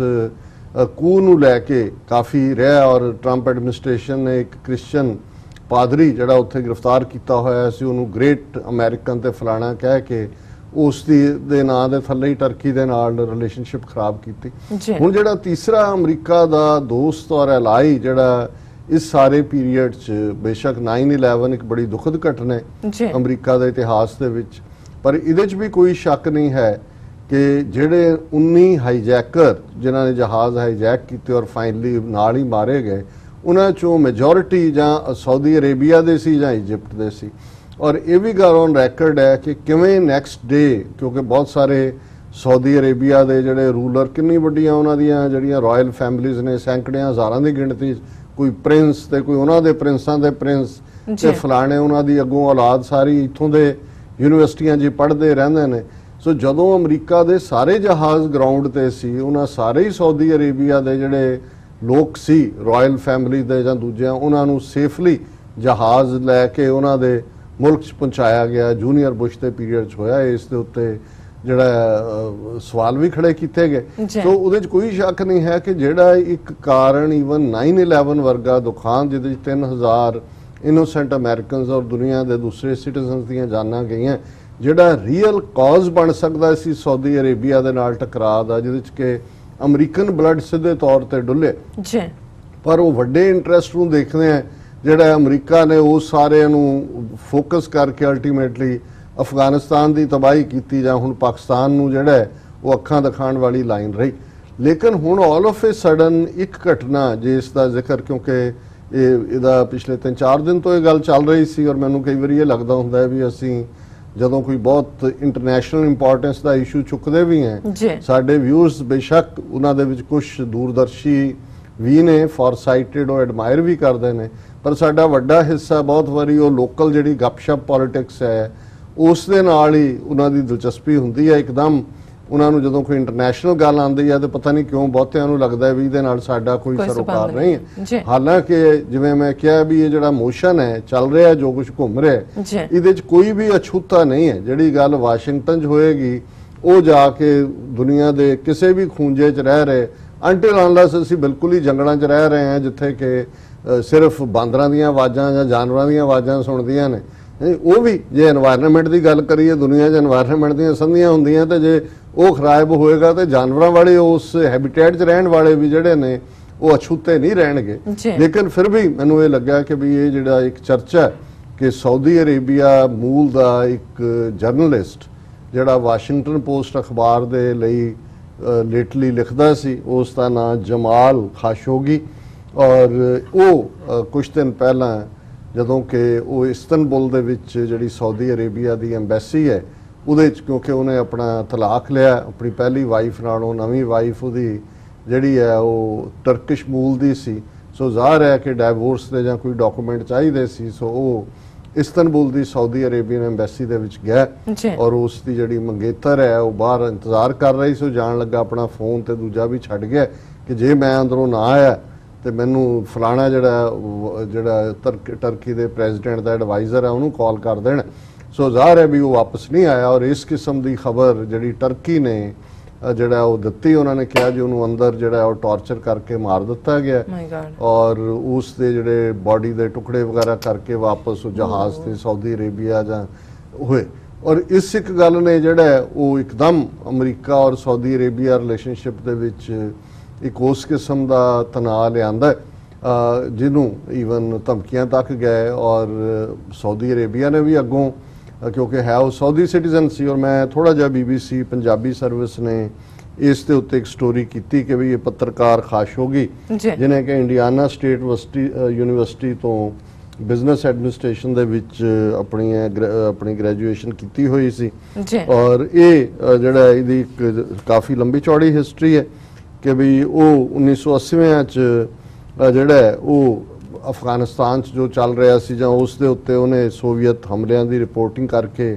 ਆਪਣੇ ਪੱਤਰਕਾਰੀ ਜੀਵਨ ਦੀ ਸ਼ੁਰੂਆਤ ਕੀਤੀ। ਉਹਨੇ ਉਸਾਮਾ ਬਿਨ ਲੈਡਨ ਨੂੰ ਵੀ ਬੜਾ ਨੇੜਿਓਂ ਦੇਖਿਆ ਔਰ ਇੱਕ ਲੰਬਾ ਚੌੜਾ ਇੰਟਰਵਿਊ ਅਲ-ਕਾਇਦਾ ਦੇ ਇਸ ਆਗੂ ਦੇ ਨਾਲ ਉਸਨੇ ਕੀਤਾ ਸੀ ਔਰ ਉਸ ਤੋਂ ਬਾਅਦ ਉਹ ਆਪਣੇ ਮਿਡਲ ਈਸਟ ਦੀਆਂ ਕਈ ਜਿਹੜੀਆਂ ਘਟਨਾਵਾਂ ਨੇ ਜਿਨ੍ਹਾਂ 'ਚ ਖਾਸ ਤੌਰ ਤੇ 91 ਦੇ ਵਿੱਚ ਕੁਵੈਤ ਖਾੜੀ ਦੀ ਜੰਗ ਸੀ ਉਸ ਨੂੰ ਵੀ ਉਹਨੇ ਕਵਰ ਕੀਤਾ ਔਰ 1990 'ਚ ਜਿਹੜਾ 1999 'ਚ ਉਹ ਅਰਬ ਨਿਊਜ਼ ਨਾਂ ਦੇ ਇੱਕ ਅੰਗਰੇਜ਼ੀ ਅਖਬਾਰ ਸਾਊਦੀ ਅਰੇਬੀਆ 'ਚ ਉਹਦੇ ਡਿਪਟੀ ਐਡੀਟਰ ਬਣੇ ਔਰ 2003 'ਚ ਜਮਾਲ ਅਲ ਵਤਨ ਅਖਬਾਰ ਦੇ ਐਡੀਟਰ ਬਣੇ ਔਰ ਕਿਉਂਕਿ ਉਹ ਇੱਕ ਫ੍ਰੀ ਥਿੰਕਿੰਗ ਕਿਸਮ ਦਾ ਜਰਨਲਿਸਟ ਸੀ ਉਸਨੇ ਸਾਊਦੀ ਅਰੇਬੀਆ ਗਵਰਨਮੈਂਟ ਜਾਂ ਕਹਿੰਗੀ ਆ ਉੱਥੇ ਗਵਰਨਮੈਂਟ ਤਾਂ ਕੀ ਹੈ ਉਹਨਾਂ ਦੇ ਨੂੰ ਕ੍ਰਿਟਿਸਾਈਜ਼ ਕੀਤਾ, ਇਸ ਲਈ ਉਹਨਾਂ ਨੂੰ ਆਪਣੀ ਨੌਕਰੀ ਤੋਂ ਹੱਥ ਧੋਣੇ ਪਏ ਔਰ ਫਿਰ ਉਹ ਜਿਹੜੇ ਨੇ ਵਾਸ਼ਿੰਗਟਨ ਆ ਗਏ ਔਰ ਇੱਥੇ ਉਹ ਐਂਬੈਸਡਰ ਪ੍ਰਿੰਸ ਤੁਰਕੀ ਬਿਨ ਫੈਸਲ ਦੇ ਮੀਡੀਆ ਸਲਾਹਕਾਰ ਵੀ ਰਹੇ। ਫਿਰ ਉਹ 2007 ਚ ਅਲ ਵਤਨ ਵਾਪਸ ਚਲੇ ਗਏ ਔਰ 2011 ਜਿਹੜੀ ਅਰਬ ਸਪਰਿੰਗ ਅਪਰਾਈਜ਼ਿੰਗ ਹੋਈ ਉਹਦੇ 'ਚ ਉਹਨਾਂ ਨੇ ਜਿਹੜੇ ਇਸਲਾਮਿਕ ਸਮੂਹ ਨੇ ਕਈ ਦੇਸ਼ਾਂ ਦੇ ਉਹਨਾਂ ਦੀ ਹਮਾਇਤ ਕੀਤੀ। ਫਿਰ ਉਹਨਾਂ ਨੂੰ ਸਾਊਦੀ ਅਰਬ ਦੇ ਨੇ 2012 ਚ ਜਿਹੜਾ ਅਲ ਅਰਬ ਇੱਕ ਚੈਨਲ ਸੀ ਜਿਹੜਾ ਕਿ ਅਲ ਜਜ਼ੀਰਾ ਦੇ ਬਰਾਬਰ ਸਾਊਦੀ ਗਵਰਨਮੈਂਟ ਨੇ ਸ਼ੁਰੂ ਕੀਤਾ, ਉਸ ਦੇ ਦਾ ਜਿਹੜਾ ਉਹ ਕਰਤਾ ਧਰਤਾ ਬਣਾਇਆ ਗਿਆ। ਪਰ ਜਿਹੜਾ ਉਹਨਾਂ ਨੇ ਕਿਉਂਕਿ ਇਸ ਚੈਨਲ ਤੇ ਇੱਕ ਬਹਿਰੀਨ ਦੇ ਆਗੂ ਨੂੰ ਜਿਹੜਾ ਸਾਊਦੀ ਫੈਮਿਲੀ ਦਾ ਵਿਰੋਧੀ ਸੀ ਉਹਨਾਂ ਨੇ ਇੰਟਰਵਿਊ ਕੀਤਾ ਤੇ 24 ਘੰਟੇ ਦੇ ਵਿੱਚ ਉਹਨਾਂ ਦਾ ਪ੍ਰਸਾਰਣ ਬੰਦ ਹੋ ਗਿਆ। ਸੋ ਜ਼ਾਹਰ ਹੈ ਵੀ ਇਹ ਉਸ ਦੇ ਕਰੀਅਰ ਦੀ ਕਹਾਣੀ ਹੈ, ਔਰ ਇਨ ਦਾ ਐਂਡ ਜਿਹੜੀ ਗੱਲ ਉਸ ਦੀ ਡਿਸਅਪੀਅਰੈਂਸ ਜਾਂ ਟਾਰਚਰ ਜਾਂ ਡੈਥ ਦਾ ਕਾਰਨ ਬਣੀ, ਉਸ 'ਚ ਉਹਨਾਂ ਨੇ ਜਿਹੜਾ ਇਹ ਰੀਜ਼ਨ ਇਹੀ ਬਣਿਆ ਕਿ ਉਹ ਸਾਊਦੀ ਪਾਲਿਸੀਜ਼ ਦੇ ਕ੍ਰਿਟਿਕ, ਉਸ ਦੇ ਆਲੋਚਕ ਸੀ। ਔਰ ਉਹਦੇ 'ਚ ਉਹਨਾਂ ਨੇ ਆਪਣੇ ਲਿਖਿਆ ਸੀ, ਜਦੋਂ ਉਹਨਾਂ ਕਿਹਾ ਕਿ ਮੈਂ ਆਪਣਾ ਘਰ ਪਰਿਵਾਰ ਤੇ ਨੌਕਰੀ ਛੱਡ ਦਿੱਤੀ ਹੈ ਤੇ ਮੈਂ ਆਪਣੀ ਆਵਾਜ਼ ਚੁੱਕ ਰਿਹਾ ਹਾਂ, ਜੇ ਮੈਂ ਅਜਿਹਾ ਨਾ ਕਰਾਂ ਤਾਂ ਇਹ ਉਹਨਾਂ ਲੋਕਾਂ ਨਾਲ ਧੋਖਾ ਹੋਏਗਾ ਜੋ ਜੇਲ੍ਹਾਂ ਵਿੱਚ ਸੜ ਰਹੇ ਨੇ। ਔਰ ਕਿਉਂਕਿ ਇਸ ਵੇਲੇ ਜਿਹੜਾ ਨਵਾਂ ਕਰਾਊਨ ਪ੍ਰਿੰਸ ਹੈ ਉਸ ਨੇ ਬਹੁਤ ਸਾਰੇ ਉਹ ਲੋਕ ਜਿਹੜੇ ਸਾਊਦੀ ਸਰਕਾਰ ਦੇ ਫੈਸਲਿਆਂ ਨਾਲ ਸਹਿਮਤ ਨਹੀਂ ਹੁੰਦੇ ਉਹਨਾਂ ਨੂੰ ਚੁੱਕ ਕੇ ਉਹ ਜੇਲ੍ਹਾਂ ਦੇ ਵਿੱਚ ਸੁੱਟ ਰਹੇ ਨੇ। ਔਰ ਉਹਨਾਂ ਨੇ ਆਪਣੀ ਇੱਕ ਲਿਖਤ ਦੇ ਵਿੱਚ ਕਿਹਾ ਵੀ ਅੱਜ ਜਿਹੜਾ ਇਸ ਵੇਲੇ ਸਾਊਦੀ ਅਰੇਬੀਆ ਦਾ ਕਿੰਗ ਹੈ ਉਸ ਦਾ ਹਾਲ ਉਹੀ ਹੈ ਜੋ ਰਸ਼ੀਆ ਦੇ ਵਿੱਚ ਵਲਾਦੀਮੀਰ ਪੁਤਿਨ ਦਾ ਹੈ ਕਿ ਆਪਣੇ ਵਿਰੋਧੀਆਂ ਨੂੰ ਖਤਮ ਕੀਤਾ ਜਾ ਰਿਹਾ ਹੈ। ਔਰ ਉਹਨਾਂ ਦਾ ਅਖੀਰਲਾ ਲੇਖ 11 ਸਤੰਬਰ ਨੂੰ ਪ੍ਰਕਾਸ਼ਿਤ ਹੋਇਆ ਔਰ ਉਸ ਤੋਂ ਅਗਲੇ ਦਿਨ ਉਹ ਗਾਇਬ ਹੋ ਗਿਆ। ਵਾਸ਼ਿੰਗਟਨ ਪੋਸਟ ਨੇ ਖਾਲੀ ਕਾਲਮ ਛੱਡ ਦਿੱਤਾ ਹੈ ਔਰ ਇਹ ਸਾਰੀ ਕਹਾਣੀ ਹੈ। ਔਰ ਇਸ ਸਾਰੇ ਦੇ ਉੱਤੇ ਉਹਨਾਂ ਨੇ ਕਿਹਾ ਕਿ ਵੀ ਮੈਂ ਕਦੇ ਆਪਣੇ ਆਪ ਨੂੰ ਵਿਰੋਧੀ ਨਹੀਂ ਕਿਹਾ, ਮੈਂ ਤਾਂ ਕਹਿੰਦਾ ਹਾਂ ਕਿ ਮੈਂ ਤਾਂ ਸਿਰਫ ਇੱਕ ਲੇਖਕ ਹਾਂ, ਮੈਨੂੰ ਸਿਰਫ ਲਿਖਣ ਅਤੇ ਆਪਣੇ ਮਨ ਦੀ ਗੱਲ ਕਰਨ ਲਈ ਆਜ਼ਾਦ ਮਾਹੌਲ ਚਾਹੀਦਾ ਹੈ ਅਤੇ ਇਹੀ ਮੈਂ ਵਾਸ਼ਿੰਗਟਨ ਪੋਸਟ ਵਿੱਚ ਕਰਦਾ ਹਾਂ। ਸੋ ਜ਼ਾਹਰ ਹੈ ਕਿ ਇਹ ਇੱਕ ਇਸ ਕਿਸਮ ਦਾ ਇਸ਼ੂ ਜਿਹਨੇ ਆਪਸ ਦੇ ਵਿੱਚ, ਕਿਉਂਕਿ ਅਮਰੀਕਾ ਨੇ ਇਸ ਦੇ ਉੱਤੇ ਨੈਗੇਟਿਵ ਲਾਈਨ ਲਈ, ਨਤੀਜੇ ਦੇ ਤੌਰ ਤੇ ਸਾਊਦੀ ਅਰੇਬੀਆ ਨੇ ਵੀ ਅੱਖਾਂ ਦਿਖਾਈਆਂ ਔਰ ਹੁਣ ਜਿਹੜਾ ਉਹ ਸਾਊਦੀ ਅਰੇਬੀਆ ਦੇ ਕਿੰਗ ਨੇ ਕਿਹਾ ਕਿ ਜੀ ਸਾਡਾ ਕੋਈ ਸਬੰਧ ਨਹੀਂ ਹੈ ਉਸ ਦੇ ਗਾਇਬ ਹੋਣ ਤੋਂ, ਤਾਂ ਐਮਬੈਸੀ ਤੋਂ ਤਾਂ ਬਾਹਰ ਨਿਕਲ ਗਿਆ ਸੀ। ਔਰ ਇਸ ਦੇ ਉੱਤੇ ਟਰੰਪ ਐਡਮਿਨਿਸਟ੍ਰੇਸ਼ਨ ਇਹਨਾਂ ਨੇ ਵੀ ਲਾਇਆ ਕਿ ਵੀ ਜੇ ਆਇਲ ਐਮਬਾਰਗੋ ਲੱਗ ਜਾਂਦਾ ਹੈ ਜਿਵੇਂ ਇੱਕ ਜ਼ਮਾਨੇ 'ਚ ਨਿਕਸਨ ਦੇ ਜ਼ਮਾਨੇ 'ਚ ਲੱਗਾ ਸੀ ਤੇ ਇੱਥੇ ਮੀਲਾਂ ਲੰਮੀਆਂ ਲਾਈਨਾਂ ਲੱਗ ਗਈਆਂ ਸੀ, ਵੀ ਉਸ ਕਿਸਮ ਦਾ ਕੁਛ ਨਾ ਹੋਏ। ਸੋ ਹੁਣ ਜਿਹੜੇ ਟਰੰਪ ਐਡਮਿਨਿਸਟ੍ਰੇਸ਼ਨ ਨੇ ਆਪਣੇ secretary of state Mike Pompeo ਨੂੰ ਭੇਜਿਆ, ਅੱਜ ਉਹ ਰਿਆਦ ਜਿਹੜੀ ਕੈਪੀਟਲ ਹੈ ਸਾਊਦੀ ਅਰੇਬੀਆ ਦੀ, ਉਹਦੇ 'ਚ ਉਹਨਾਂ ਨਾਲ ਗੱਲਬਾਤ ਕਰ ਰਿਹਾ, ਸੋ ਉਹਨੂੰ ਰਿਪੇਅਰ ਕਰਨ ਦੀ ਕੋਸ਼ਿਸ਼ ਕਰ ਰਿਹਾ। ਸੋ ਮੇਰਾ ਇਹ ਸਾਰੇ ਤੋਂ ਬਾਅਦ ਕੁਦਰਤੀ ਇੱਕ ਕਿਸੇ ਜ਼ਮਾਨੇ 'ਚ ਜਦੋਂ ਮੈਂ 80s ਦੇ ਵਿੱਚ ਅਮਰੀਕਾ 'ਚ ਆਇਆ, CNN ਦਾ ਇੱਕ ਬੜਾ ਪਪੂਲਰ ਸ਼ੋਅ ਹੁੰਦਾ ਸੀ ਕ੍ਰਾਸ ਫਾਇਰ, ਉਹਦੇ 'ਚ ਕਿੰਜ਼ਲੀ, ਮਾਈਕ ਕਿੰਜ਼ਲੀ ਔਰ ਪੈਟ ਬੁਕੈਨਨ। ਇਹ ਕ੍ਰਾਸ ਫਾਇਰ ਦਾ ਮਤਲਬ ਇਹ ਦੋਨੋਂ ਹੀ ਇੱਕ ਡੈਮੋਕ੍ਰੈਟਿਕ ਥਾਟ ਵਾਲਾ ਲਿਬਰਲ ਤੇ ਇੱਕ ਪੱਕਾ ਕੰਜ਼ਰਵੇਟਿਵ ਪੈਟ ਬੁਕੈਨਨ, ਇਹ ਆਪਸ ਡਿਬੇਟ ਕਰਦੇ ਹੁੰਦੇ ਸੀ ਪੂਰਾ ਜਿਵੇਂ ਇੱਕ ਦੂਜੇ ਨਾਲ ਲੜ ਰਹੇ ਨੇ, ਕੁਕੜਾਂ ਦੀ ਲੜਾਈ ਵਾਂਗ। ਔਰ ਹਾਲਾਂਕਿ ਇਹ ਉਹਨਾਂ ਦਾ ਅੱਜ ਹੁਣ ਤਾਂ ਬਹੁਤ ਸਾਰੇ ਸ਼ੋਅ ਇਸ ਲਾਈਨ ਦੇ ਉੱਤੇ ਈਵਨ ਦੁਨੀਆ ਭਰ ਦੇ ਚੈਨਲਾਂ ਦੇ ਉੱਤੇ ਹੀ ਮੁਲਕਾਂ ਦੇ ਵਿੱਚ ਚੱਲਦੇ ਨੇ ਕਿ ਦੋਨੋਂ ਵਿਊ ਪੁਆਇੰਟ ਔਰ ਸਭ ਤੋਂ ਪਪੂਲਰ ਹੁੰਦੇ ਨੇ। ਲੇਕਿਨ ਉਸ ਜ਼ਮਾਨੇ 'ਚ ਮੇਰੇ ਲਈ ਇੱਕ ਐਜੂਕੇਸ਼ਨ ਵੀ ਸੀ ਕਿਉਂਕਿ ਉਹਦੇ ਨਾਲ ਤੁਸੀਂ ਡੈਮੋਕ੍ਰੈਟ ਔਰ ਰਿਪਬਲਿਕਨ ਦੋਨਾਂ ਦੇ ਹੀ ਵਿਊ ਪੁਆਇੰਟ ਦੇ ਨਾਲ ਸਹਿਮਤ ਹੁੰਦੇ ਸੀ, ਕਿਉਂਕਿ ਖਿਆਲਾਂ ਕਰਕੇ ਭਾਵੇਂ ਅਸੀਂ ਲਿਬਰਲ ਹਾਂ ਔਰ ਸਿੱਖ ਥਾਟ ਹੀ ਲਿਬਰਲ ਹੈ, ਪਰ ਕੁਝ ਮਾਮਲਿਆਂ 'ਚ ਜਿਹੜਾ ਕੰਜ਼ਰਵੇਟਿਵਸ ਜਿਨ੍ਹਾਂ ਨੂੰ ਕਹਿੰਦੇ ਨੇ ਜਾਂ ਰਿਪਬਲਿਕਨਸ ਪਾਰਟੀ ਦੇ ਤੌਰ ਤੇ ਕੰਜ਼ਰਵੇਟਿਵਸ ਨੇ, ਤੁਹਾਨੂੰ ਉਹਨਾਂ ਦੇ ਸੋਚਣ ਢੰਗ ਦਾ ਵੀ ਪਤਾ ਲੱਗਦਾ ਸੀ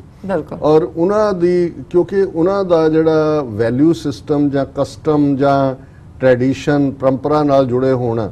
ਇਹ ਕਿਤੇ ਨਾ ਕਿਤੇ ਸਾਡੀ ਵੀ, ਕਿਉਂਕਿ ਇੱਕ ਪਰੰਪਰਾ ਜਦੋਂ ਅਸੀਂ ਸਿੱਖੀ ਦੀ ਗੱਲ ਕਰਦੇ ਹਾਂ, ਇੱਕ ਤਾਂ ਮਜ਼ਹਬ ਹੈ, ਬਹੁਤ ਸਾਰੀਆਂ ਚੀਜ਼ਾਂ ਸਾਡੀ ਪੰਜਾਬੀ ਰਵਾਇਤ ਦਾ ਹਿੱਸਾ ਨੇ, ਸੋ ਸਾਨੂੰ ਉਹਨਾਂ ਦਾ ਪਰਸਪੈਕਟਿਵ ਵੀ ਪਤਾ ਲੱਗਦਾ ਸੀ। ਔਰ ਲੰਬਾ ਵਕਤ ਮੇਰਾ ਖਿਆਲ ਹੈ ਪੈਟ ਬੁਕੈਨਨ ਨੇ, ਔਰ ਪੈਟ ਜੇ ਸੀਨੀਅਰ ਬੁਸ਼ ਜੂਨੀਅਰ ਬੁਸ਼ ਦੇ ਪਿਓ ਨੂੰ ਕਿਸੇ ਨੇ ਰੀਅਲੀ ਹਰਾਇਆ ਪ੍ਰਾਇਮਰੀਜ਼ ਦੇ ਵਿੱਚ, ਉਹ ਪੈਟ ਬੁਕੈਨਨ ਫਿਰ ਉੱਥੋਂ ਛੱਡ ਕੇ ਆਪਣਾ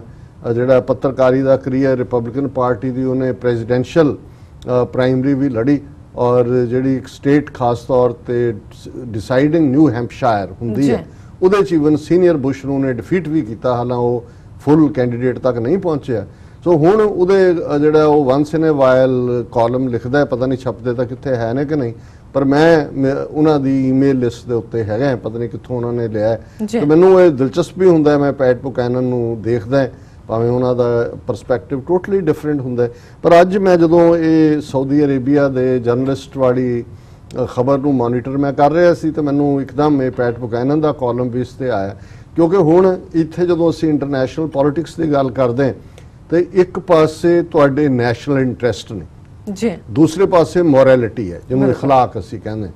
ਹੁਣ ਇਖਲਾਕੀ ਤੌਰ ਤੇ ਕਿਤੇ ਵੀ ਹਿਊਮਨ ਰਾਈਟ ਵਾਇਲੇਟ ਹੁੰਦੇ ਨੇ, ਕੋਈ ਬੰਦਾ ਗਾਇਬ ਹੁੰਦਾ ਹੈ, ਕੋਈ ਟਾਰਚਰ ਹੁੰਦਾ ਹੈ, ਉਹ ਤੁਹਾਡਾ ਫਰਜ਼ ਹੁੰਦਾ ਹੈ ਕਿ ਵੀ ਤੁਸੀਂ ਉਹਦੇ ਹੱਕ 'ਚ ਖਲੋ। ਪਰ ਇਹ ਪੈਟ ਬੁਕੈਨਨ ਨੇ ਐਨਾਲਿਸਿਸ ਈਵਨ ਅਮਰੀਕਨ ਪਾਲਿਸੀਜ਼ ਦਾ ਹੀ ਦਿੱਤਾ ਹੈ ਕਿ ਦੁਨੀਆ 'ਚ ਕਿੰਨੇ ਮੌਕੇ ਪਿਛਲੀ ਸਦੀ ਦੇ ਵਿੱਚ ਆਏ ਜਦੋਂ ਕਿ ਅਲਟੀਮੇਟਲੀ ਜਿਹੜਾ ਨੈਸ਼ਨਲ ਇੰਟਰਸਟ ਹੈ, ਤੁਹਾਡੇ ਦੇਸ਼ ਦਾ ਹਿੱਤ ਹੈ, ਉਹ ਮੋਰੈਲਿਟੀ ਦੇ ਉੱਤੇ ਹਾਵੀ ਹੋ ਜਾਂਦਾ, ਉਹ ਇਖਲਾਕ ਦੇ ਉੱਤੇ ਹਾਵੀ ਹੋ ਜਾਂਦਾ ਔਰ ਫੈਸਲਾ ਜਿਹੜਾ ਤੁਸੀਂ ਨੈਸ਼ਨਲ ਇੰਟਰਸਟ ਕਰਦੇ ਹੋ। ਸੋ ਇਹ ਸਾਰਾ ਕਾਲਮ ਪੜ੍ਹਨ ਦਾ ਤਾਂ ਮੇਰੇ ਕੋਲ ਇਹ ਟਾਈਮ ਨਹੀਂ ਹੈ, ਲੇਕਿਨ ਉਹਨਾਂ ਨੇ ਇਹ ਦੋ ਜਿਹੜੇ 4-5 ਉਦਾਹਰਨਾਂ ਦਿੱਤੀਆਂ ਨੇ। ਮੈਂ ਆਪਣੇ ਜਿਹੜੇ ਸੂਝਵਾਨ ਸਾਡੇ ਦਰਸ਼ਕ ਨੇ ਉਹਨਾਂ ਦੇ ਗਿਆਨ 'ਚ ਵੀ ਵਾਧਾ ਕਰ, ਜਿਵੇਂ ਮੇਰੇ ਗਿਆਨ 'ਚ ਵੀ ਵਾਧਾ ਹੋਇਆ, ਇਹ ਘਟਨਾਵਾਂ ਮੈਂ ਡਿਫਰੈਂਟ ਟਾਈਮਸ ਤੇ ਪੜ੍ਹੀਆਂ, ਪਰ ਜਦੋਂ ਤੁਸੀਂ ਇੱਕ ਸੀਕੁਐਂਸ ਦੇ ਵਿੱਚ ਇੱਕ ਮੁੱਦੇ ਤੇ ਫੋਕਸ ਕਰਦੇ ਹੋ ਫਿਰ ਤੁਹਾਨੂੰ ਜਿਹੜਾ ਹੈ ਉਹ ਲੱਗਦਾ ਹੈ ਕਿ ਵੀ ਇਹ ਵਾਕਈ ਇਨ ਦਾ ਐਂਡ ਜਦੋਂ ਕੂੜ ਫਿਰੇ ਪ੍ਰਧਾਨ ਵੇ ਲਾ ਲਓ, ਗੁਰੂ ਸਾਹਿਬ ਨੇ ਫਰਮਾਇਆ ਕਿ ਇਨ ਦਾ ਐਂਡ ਇਖਲਾਕ ਜਾਂ ਮੋਰੈਲਿਟੀ ਇਹ ਐਵੇਂ ਗੱਲਾਂ ਕਰਨ ਲਈ ਹੁੰਦੀ ਹੈ, ਜਿਹੜੀਆਂ ਨੀਤੀਆਂ ਬਣਦੀਆਂ ਨੇ ਉਹ ਨੈਸ਼ਨਲ ਇੰਟਰਸਟ ਕਹਿ ਲਓ, ਕੋਈ ਹੋਰ ਇੰਟਰਸਟ ਕਹਿ ਲਓ। ਇਸੇ ਤੋਂ ਹੀ ਜਿਹੜੀ ਇੱਕ ਪਪੂਲਰ ਸੇਇੰਗ ਵੀ ਹੈ ਕਿ ਦੇयर ਆਰ ਨੋ ਪਰਮਾਨੈਂਟ ਫਰੈਂਡਸ ਔਰ ਫੋਜ਼, ਓਨਲੀ ਪਰਮਾਨੈਂਟ ਆਰ ਇੰਟਰਸਟ, ਤੁਹਾਡੇ ਹਿੱਤ ਨੇ। ਸੋ ਉਹਦੇ 'ਚ ਉਹਨਾਂ ਨੇ ਕਿਹਾ ਕਿ ਵੀ ਸਾਨੂੰ ਯਾਦ ਰੱਖਣਾ ਚਾਹੀਦਾ ਕਿ 1973 'ਚ ਜਦੋਂ ਯੋਮ ਕਪੂਰ ਵਾਰ ਜਿਹੜੀ ਹੈ ਇਜ਼ਰਾਈਲ ਦੀ ਹੋਈ ਉਹਦੇ ਨਾਲ, ਔਰ ਕਿਉਂਕਿ ਅਮਰੀਕਾ ਇਜ਼ਰਾਈਲ ਦੀ ਮਦਦ ਕਰ ਰਿਹਾ ਸੀ ਔਰ ਸਾਊਦੀ ਅਰੇਬੀਆ ਨੇ ਜਿਹੜਾ ਉਹ ਐਮਬਾਰਗੋ ਲਾ ਦਿੱਤਾ, ਪਾਬੰਦੀ ਲਾ ਦਿੱਤੀ, ਤੇ ਅਮਰੀਕਾ ਦੇ ਵਿੱਚ ਕਈ ਮੀਲ ਲੰਬੀਆਂ ਲਾਈਨਾਂ ਲੱਗ ਗਈਆਂ ਸੀ ਗੈਸ ਸਟੇਸ਼ਨਾਂ ਦੇ ਬਾਹਰ, ਜਿਹਦਾ ਨਤੀਜਾ ਇਹ ਹੋਇਆ ਵੀ ਨਿਕਸਨ ਦੀ ਹਾਰ ਦਾ ਵੀ ਇਹੀ ਕਾਰਨ ਬਣਿਆ ਕਿਉਂਕਿ ਆਇਲ ਪ੍ਰਾਈਸਿਸ ਇੱਕਦਮ ਅਪ ਹੋ ਗਈਆਂ ਔਰ ਆਇਲ ਦੀ ਸਪਲਾਈ ਬੜੀ ਸ਼ਾਰਟ ਸੀ। ਫਿਰ ਉਹਨਾਂ ਨੇ ਜਿਹੜਾ ਇਹ ਸਾਰੇ ਦੇ ਉੱਤੇ ਉਹਨਾਂ ਨੇ ਗੱਲ ਕਰਦੇ ਆ ਕਿ ਬਈ ਇਹ ਜਦੋਂ ਅਸੀਂ arch type occurred in the mid 1980s when Ottoman Turks perpetrated a slaughter of Bulgarian Christians under their rule। ਇਹਨਾਂ ਨੇ 19ਵੀਂ ਸਦੀ ਤੋਂ ਗੱਲ ਸ਼ੁਰੂ ਕੀਤੀ ਕਿ 1870 ਚ ਜਦੋਂ ਟਰਕੀ ਨੇ ਬਲਗਾਰੀਆ ਦੇ ਬਹੁਤ ਸਾਰੇ ਕ੍ਰਿਸਚੀਅਨਸ ਨੂੰ ਬਿਲਕੁਲ ਮਾਰਿਆ ਔਰ ਉਦੋਂ ਇੰਗਲੈਂਡ ਦੇ ਵਿੱਚ ਉਹਨਾਂ ਦਾ ਫਾਰਮਰ ਪ੍ਰਾਈਮ ਮਿਨਿਸਟਰ ਸੀ ਵਿਲੀਅਮ ਗਲੈਡਸਟੋਨ, ਉਹਨੇ ਬ੍ਰਿਟੇਨ ਦੇ ਵਿੱਚ ਅੱਗ ਲਾ ਦਿੱਤੀ ਇੱਕ ਪੈਂਫਲੇਟ ਲਿਖ ਕੇ, the Bulgarian horrors and the question of the East. ਉਹਦੇ 'ਚ ਉਹਨੇ ਕਿਹਾ ਕਿ ਵੀ ਇਹ ਸਾਰੇ ਜਿੰਨੇ ਤੁਰਕ ਨੇ ਇਹਨਾਂ ਨੂੰ ਯੂਰਪ 'ਚੋਂ ਕੱਢੋ, ਕਿ ਵੀ ਬਲਗਾਰੀਆ 'ਚ ਉਹਨਾਂ ਨੇ ਈਸਾਈਆਂ ਦੇ ਨਾਲ ਇਹ ਕੀਤਾ। ਪਰ ਉਸ ਵੇਲੇ ਜਿਹੜਾ ਪ੍ਰਾਈਮ ਮਿਨਿਸਟਰ ਸੀ ਇੰਗਲੈਂਡ ਦਾ ਬੈਂਜਾਮਿਨ ਡਿਜ਼ਰਾਇਲੀ ਤੇ ਕੁਈਨ ਵਿਕਟੋਰੀਆ, ਉਹਨਾਂ ਨੇ ਅੰਦਾਜ਼ਾ ਜਿਹਾ ਲਾਇਆ ਕਿ ਬਈ ਇਹ ਜਿੱਥੇ ਇੱਕ ਪਾਸੇ ਜ਼ਾਰਿਸਟ ਰਸ਼ੀਆ ਦੇ ਨਾਲ ਟੱਕਰ ਚੱਲ ਰਹੀ ਹੈ, ਸਾਨੂੰ ਤੁਰਕਾਂ ਦੀ ਲੋੜ ਹੈ, ਇਸ ਲਈ ਜੇ ਮਾਰ ਵੀ ਦਿੱਤੇ ਨੇ ਬਲਗਾਰੀਆ 'ਚ ਕ੍ਰਿਸਚਨ ਤਾਂ ਕੋਈ ਗੱਲ ਨਹੀਂ, ਇਹਨੂੰ ਜਾਣ ਦਿਓ। ਸੋ ਅਲਟੀਮੇਟਲੀ ਜਿਹੜਾ ਉਹ ਉੱਥੇ ਮੋਰੈਲਿਟੀ ਜਿਹੜੀ ਆ ਉਹ ਥੱਲੇ ਨੂੰ ਚਲੀ ਗਈ ਔਰ ਵੈਸਟਡ ਇੰਟਰਸਟ ਦੇ ਥੱਲੇ ਉਹਨਾਂ ਨੇ ਤੁਰਕਾਂ ਦੇ ਨਾਲ ਆਪਣਾ ਅਲਾਇੰਸ ਜਾਰੀ ਰੱਖਿਆ। ਫਿਰ ਉਹਨਾਂ ਨੇ ਸਟਾਲਨ ਦੀ ਗੱਲ ਕੀਤੀ ਪੈਟ ਬੁਕੈਨਨ ਨੇ ਕਿ 1933 ਚ ਜਦੋਂ ਕਿ ਇੱਕ ਪਾਸੇ ਸਟਾਲਨ ਨੇ ਮਿਲੀਅਨਸ ਆਫ ਜਿਹੜੇ ਯੂਕਰੇਨੀਅਨ ਜਿਹੜੇ ਕਿਸਾਨ ਸੀ ਔਰ ਲੋਕ ਸੀ ਉਹਨਾਂ ਨੂੰ ਭੁੱਖੇ ਮਾਰ ਰਹੇ ਸੀ, ਲੇਕਿਨ FDR ਜਿਹਨੂੰ ਰੂਜ਼ਵੈਲਟ ਕਹਿੰਦੇ ਨੇ, ਉਹਨੇ ਦੇਖਿਆ ਕਿ ਵੀ ਇਹ ਜਿਹੜਾ ਇਸ ਵੇਲੇ ਅਸੀਂ ਜੇ ਲੜਨੇ ਜਰਮਨਸ ਔਰ ਦੂਜਿਆਂ ਦੇ ਖਿਲਾਫ ਤੇ ਸਾਨੂੰ ਰਸ਼ੀਅਨ ਸਟਾਲਨ ਦੀ ਲੋੜ ਹੈ, ਉਹਨਾਂ ਨੇ ਬਿਲਕੁਲ ਉਹਨੂੰ ਇਗਨੋਰ ਕਰ ਦਿੱਤਾ ਔਰ ਇਸ ਤਰੀਕੇ ਨਾਲ ਲੱਖਾਂ ਲੋਕ ਭੁੱਖੇ ਮਰ ਰਹੇ ਸੀ, ਲੇਕਿਨ ਅਮਰੀਕਾ ਸਟਾਲਨ ਦੇ ਨਾਲ ਰਲਿਆ ਔਰ ਇੱਥੇ ਵੀ ਜਿਹੜੇ ਇਖਲਾਕ ਹੈ ਜਾਂ ਮੋਰੈਲਿਟੀ ਹੈ ਉਹ ਥੱਲੇ ਡਿੱਗੀ ਔਰ ਨੈਸ਼ਨਲ ਇੰਟਰਸਟ ਜਿਹੜੇ ਨੇ ਉਹ ਸਾਹਮਣੇ ਆਏ।